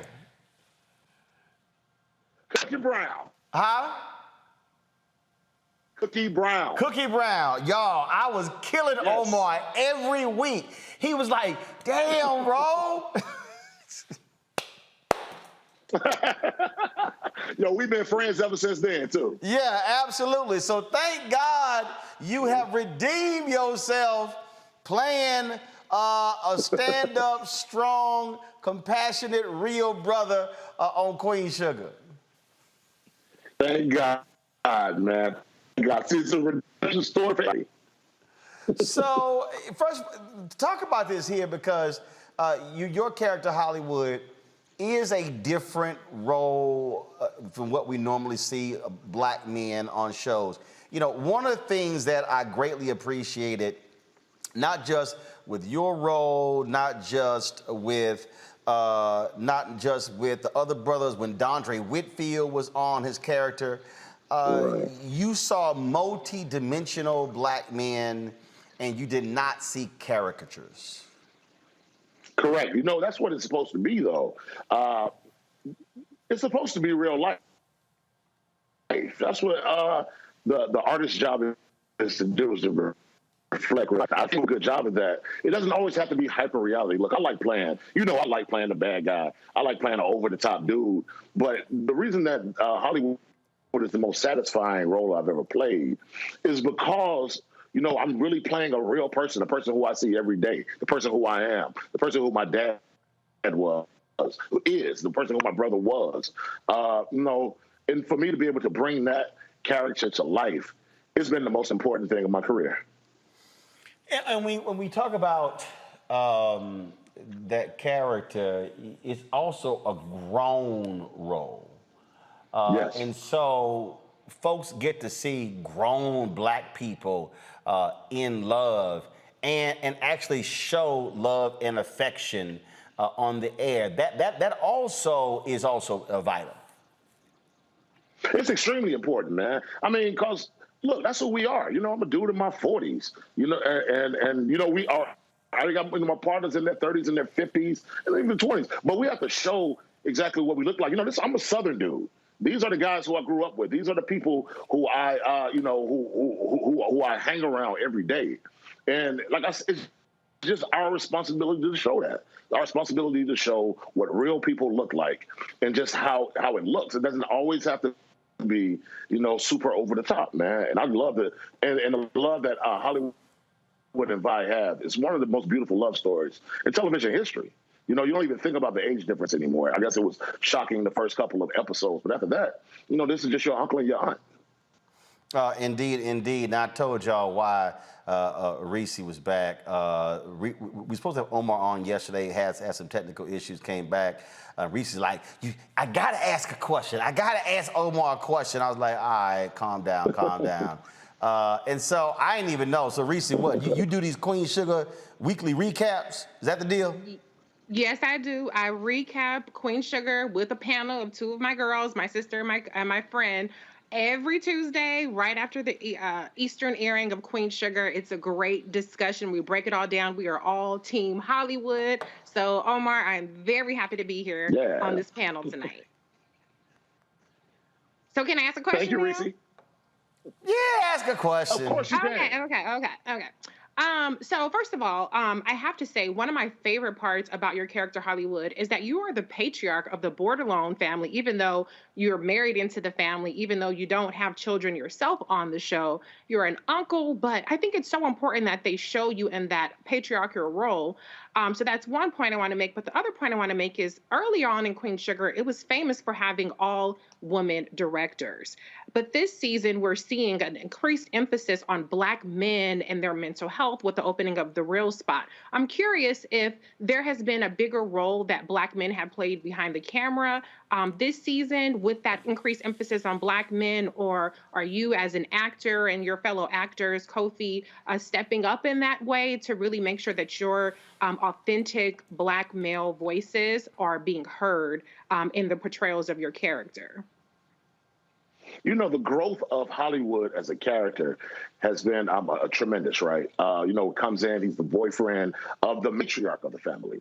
You know, he's a guy who's almost on the outside, but, you know, he can drop a word in here and there as a wise sage.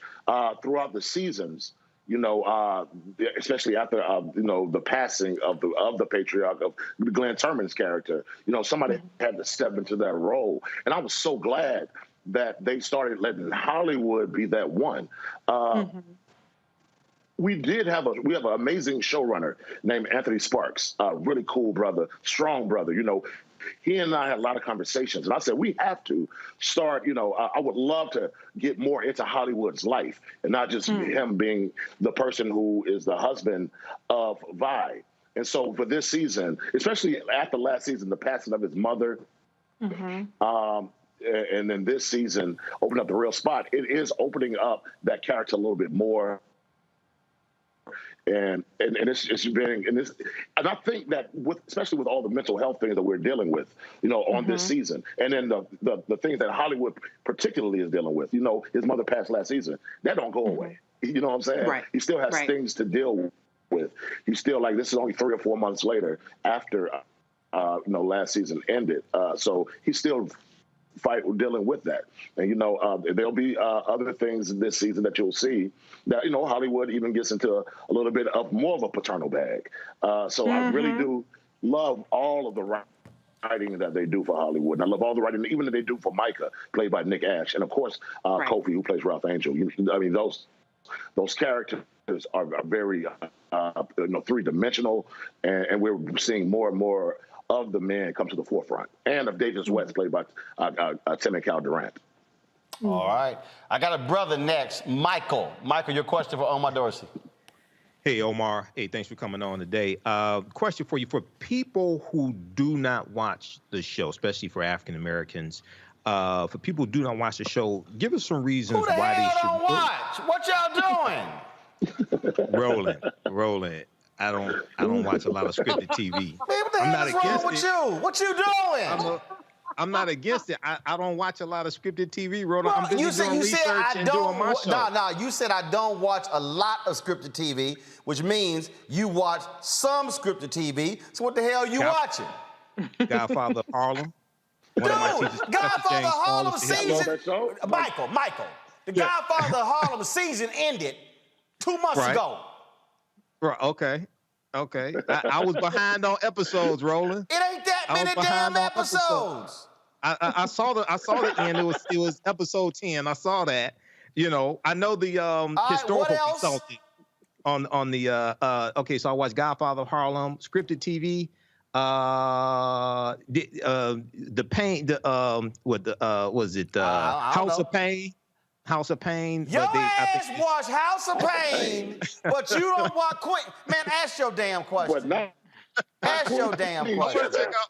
So explain to some people who don't watch why they should tune in each week to this show, and what do you want them to take away from this show? What do you want them to learn that they don't already? Well, first and foremost, I got to give a shout out to my man Marquand, who created Godfather of Harlem. I'll probably call him a little later on.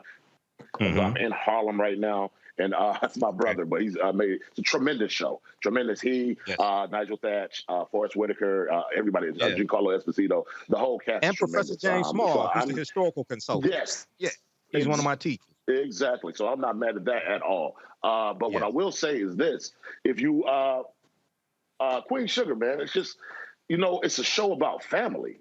And it's a show about all the ups and downs, the anything that goes on in a family.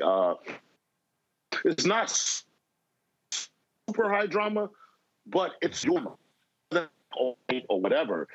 It's just it's what we life. It's Southern. We're all from the South, unless you the islands are from Africa. You know what I'm saying. But if you're people from the South, so you will feel it. You will feel exactly what it is, and it just feels like home. It's about a family who owns a sugar plant to them, and it's them trying to grow that business and trying to do all these things within this beautiful community of St. Joe's, Louisiana, and and through all of that, you still have all your family's ups and downs. And 6 seasons in, so even the people who the kids who are on the show now they're in college. I was dating the matriarch of the family. It's just family, and they've gone through over the last 6 years. All right, let's see here. Yeah, and it's 6 seasons in, so your ass got time to catch the hell up, Michael. Okay. Michael, I'm gonna need you to go and do a self marathon. Right, binge. I'm gonna need you to do a marathon. Just get you, binge. Since Godfather of Harlem has ended its season 2 run 2 months ago. Okay. Hell, I was behind on episodes, I think they ended it 3 months ago. It's only about 10 a year. Yeah. You can knock that out in a weekend. Exactly. All right. Next question, Julian. Omar, I love Queen Sugar so much. It's such an important show. So the thing, the drama, all of it, and I love Hollywood. I want me a Hollywood. Shit. Now hold on, Julian. Hold up, Juliana. You already had, come on now, you already had Method Man talking about that red bone on the show. Now you trying to go from Method Man to Omar? Give me a break, Roland. Anyway, Omar, my question. Let me go to my question. Roland is messing with me again. The thing about the show that is so important, I mean, there's a lot of drama, not high drama, but medium drama, like with the police or Mika, right. Stuff like that. Oh, yeah. But what is the most moving is the subtle stuff. Like at the end of the last season, when you and Ralph Angel were having a conversation about your mom. And, you know, that was just like, so what else are we missing? I mean, I watch everything twice. I watch them twice just because I love it so much. And there's nothing like it. I ain't like Michael. I don't, you know, I look forward to Queen Sugar. I watch it. And, but what are we missing? What in terms of the subtlety? What should we look at when we look at an episode the second time around? You know, I'll tell you this. This one thing that I will say is, notice the relationships between the brothers, between Prosper and Hollywood and Ralph Angel and Micah and little Ethan. Notice those gems because there are things that Prosper tells to Hollywood because Prosper has 40 years on Hollywood, or you know, and there are little drops of things that Hollywood might say to Ralph Angel that you might say a little bit differently than they would say to Micah or to Blue, because you know. Ralph Angel's a little older. He doesn't want to treat him like a kid. The man has a son. But notice those subtle relationships between them.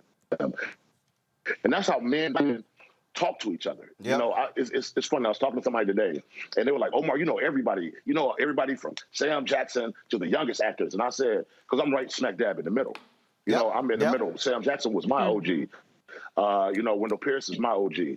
But I am like, you know, Kofi and Lakeith and all of these other younger guys, you know, I'm there. So with the things that Sam or even Denzel have dropped, jewels they dropped on me, those are the same jewels that I can drop on the people who are in their 20s. And Queen Sugar does a really good job of that. If you get a chance to notice the conversations between the men, especially this season with the real spot going on. Yep, I agree. Kelly! I can't express how excited I am to say hello. So hello, huge fan of Queen Sugar. But that aside, because I actually am really more interested as to you as a person on set, considering all of the, even though it's scripted, but it is still trauma that you have to portray between the shootings, between the deaths that have been on the show, the racial tensions that have been on the show, and considering that Ava DuVernay is the creator and executive producer on the show, and she has been known for bringing on therapists on set, my question to you is, one, is that something that happens on the set of Queen Sugar as well? And two, how has your mental health been taken care of on set, given the heavy drama and trauma that you have to portray on screen? We more so did it on When They See Us. When I worked with Ava on that, we did have therapists on set. That was extremely heavy. That's a heavy subject. You know, as needed, you know, if anybody needs anything on Queen Sugar, you know, mental health wise or whatever, our producers have no problem getting that done. You know, there have been deaths in our families. Tina, I don't want to talk out of turn, but I will. Tina Lifford lost a sister while we were shooting. I lost a brother while we were shooting. Nick Ash, you know, even in the midst of us doing last season while we were in quarantine, you know, shooting while we were in quarantine, man, Nick Ash lost his mother in the midst of that. So whenever anything is needed, you know, I mean, it's one thing about our show and about our cast and about our crew, we're a family. You know, we're extremely family. So whatever is needed, whether it's me or whether it's the producers, you know, Cheryl Miller, Paul Garnes, or whoever might be producing, you know, they'll make sure that we're all taken care of. And I'll do the same thing for my cast because it's my cast, and you know, these are my brothers and my sisters. All right, then. Reese, all right, you get a second question, Reese. Yay. Okay. One of the things I love about the male characters in particular on the show is the power of redemption. Your character, Hollywood, I know it's a long time ago. People may not remember. You had some drama with your wife being off on here, and Aunt Vi had to forgive you. Right. You know, Ralph Angel. Yeah, I remember. I remember. Okay. Well, a lot of people don't. Michael don't. Right. No, this is the education for what we're talking about right now.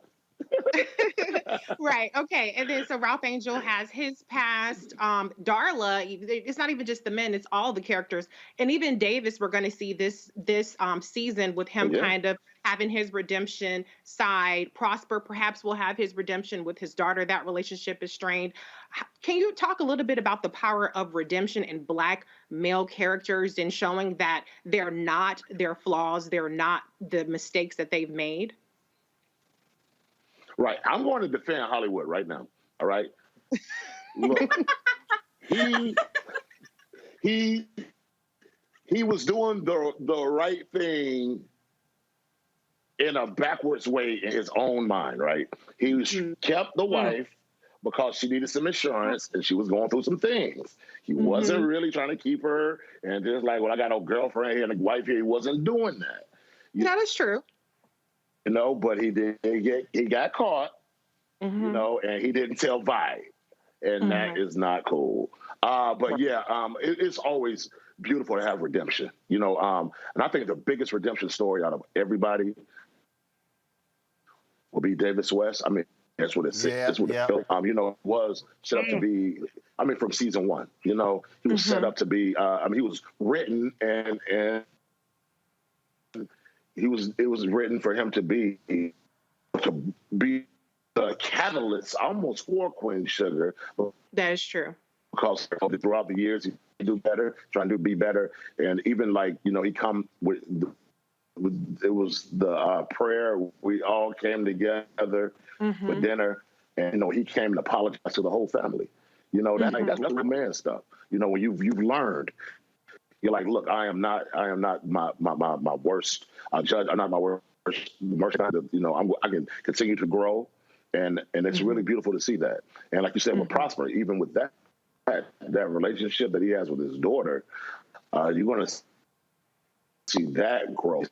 Happy that, you know, that we're bringing that in, because that's going to be a very beautiful relationship when you see it.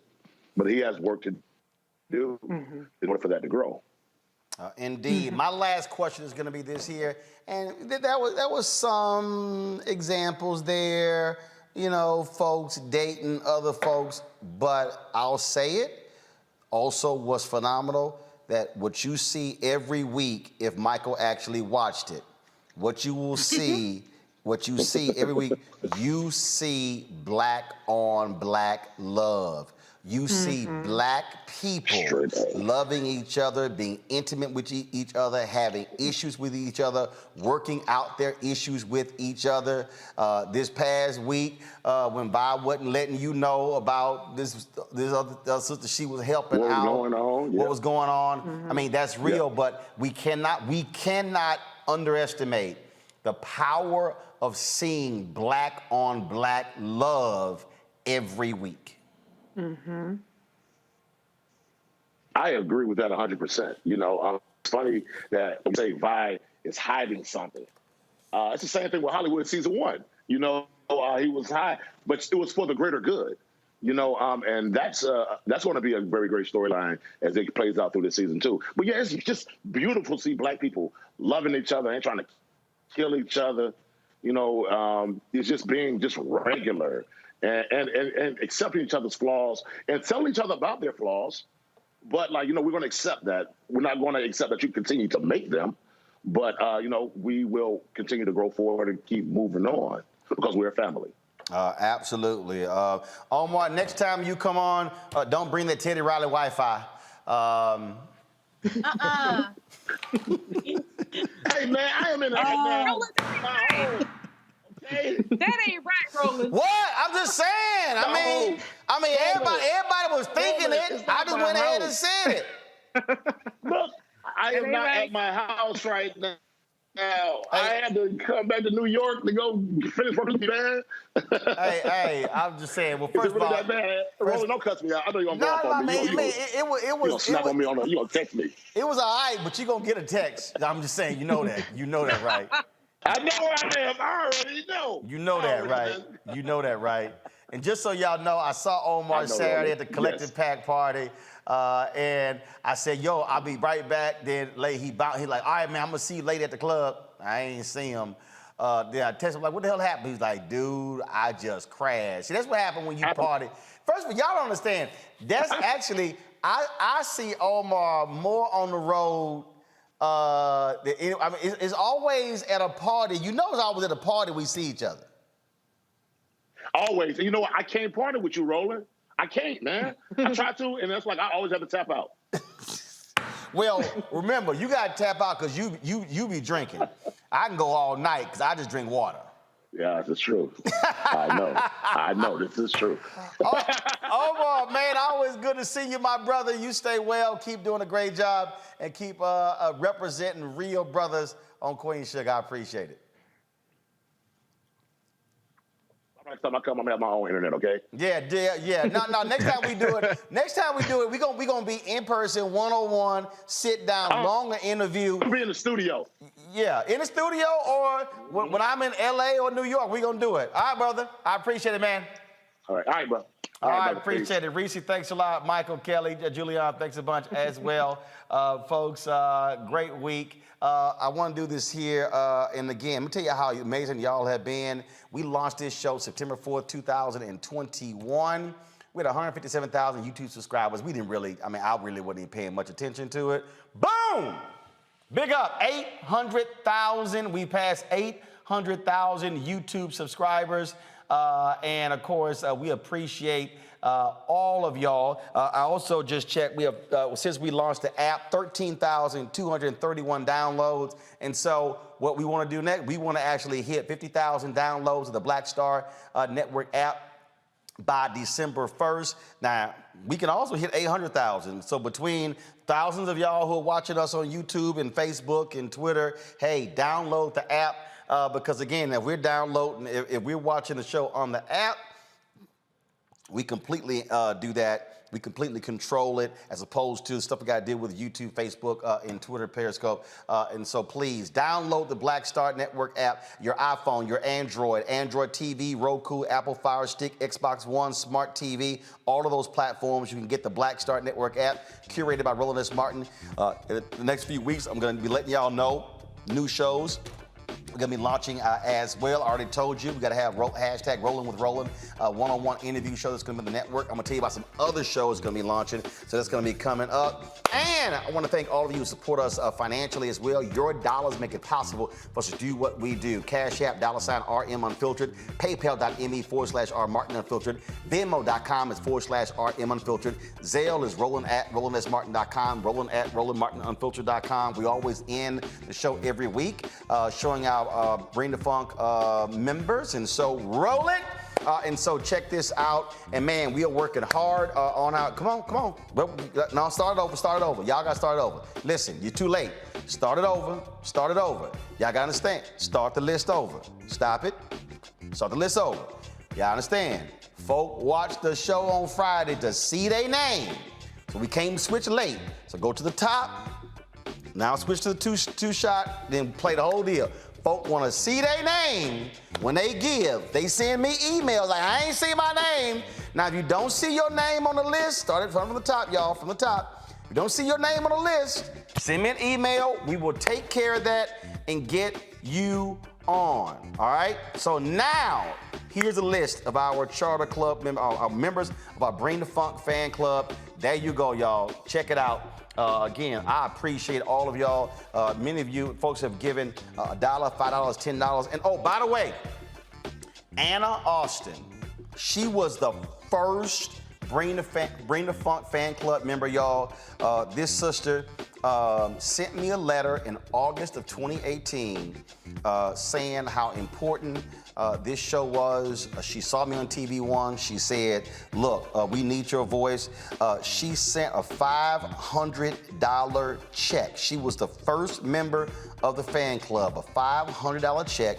She was 92 years old. And I put it out on social media. Like, yo, I was like, do y'all know who this woman is? And I was like, I said, I had no way of reaching her. Somebody hit me up with her phone number. So I talked to her and her daughter the other day. She's now 94 years old. She's like, look, my daughter got to show me the app. She said, I ain't on Facebook. I ain't getting on Facebook. I was like, Anna, ain't no problem. It's all good. So I had a great conversation with her. She is a huge fan of the show. And that's what I'm talking about, y'all. That's the kind of support that we have right here on the show. There was a brother named Ivan Thornton. He's a fraternity brother. She actually blessed him. So Ivan called me, gave me her number. We finally connected and talked, had a fantastic conversation. So shout out to Anna Austin and her daughter, Diane. I thank you again. She was the first member of the Bring the Funk fan club, and she sent a $500 check. But y'all, every dollar matters, whether it's $500, $5,000, $25, $10, $5, $1, doesn't matter. I've had folk, y'all, walk up to me and put money in my hand when we've been at events. They said, this is for the show. We were in Tulsa. Dude gave me a $300 check. Another brother put $100 in my hand. We were in Chicago. We're doing the show. This brother was riding by, y'all, straight up. I'm not lying. He was riding by. Was he in the car here or was he on his bike? I think he was, actually may have been two. One dude was on his bike, heard where we were, walked over, put the cash in my hand. He said, I don't even need you to shout my name out. He said, but I had to make sure I support this Black News show. So y'all, that's the kind of fans that we have. That's why we got 800,000 subscribers. That's why we have more than 20,000 people who give into the show. And so we appreciate all that y'all do. Thanks a bunch. I'll see y'all guys on Monday.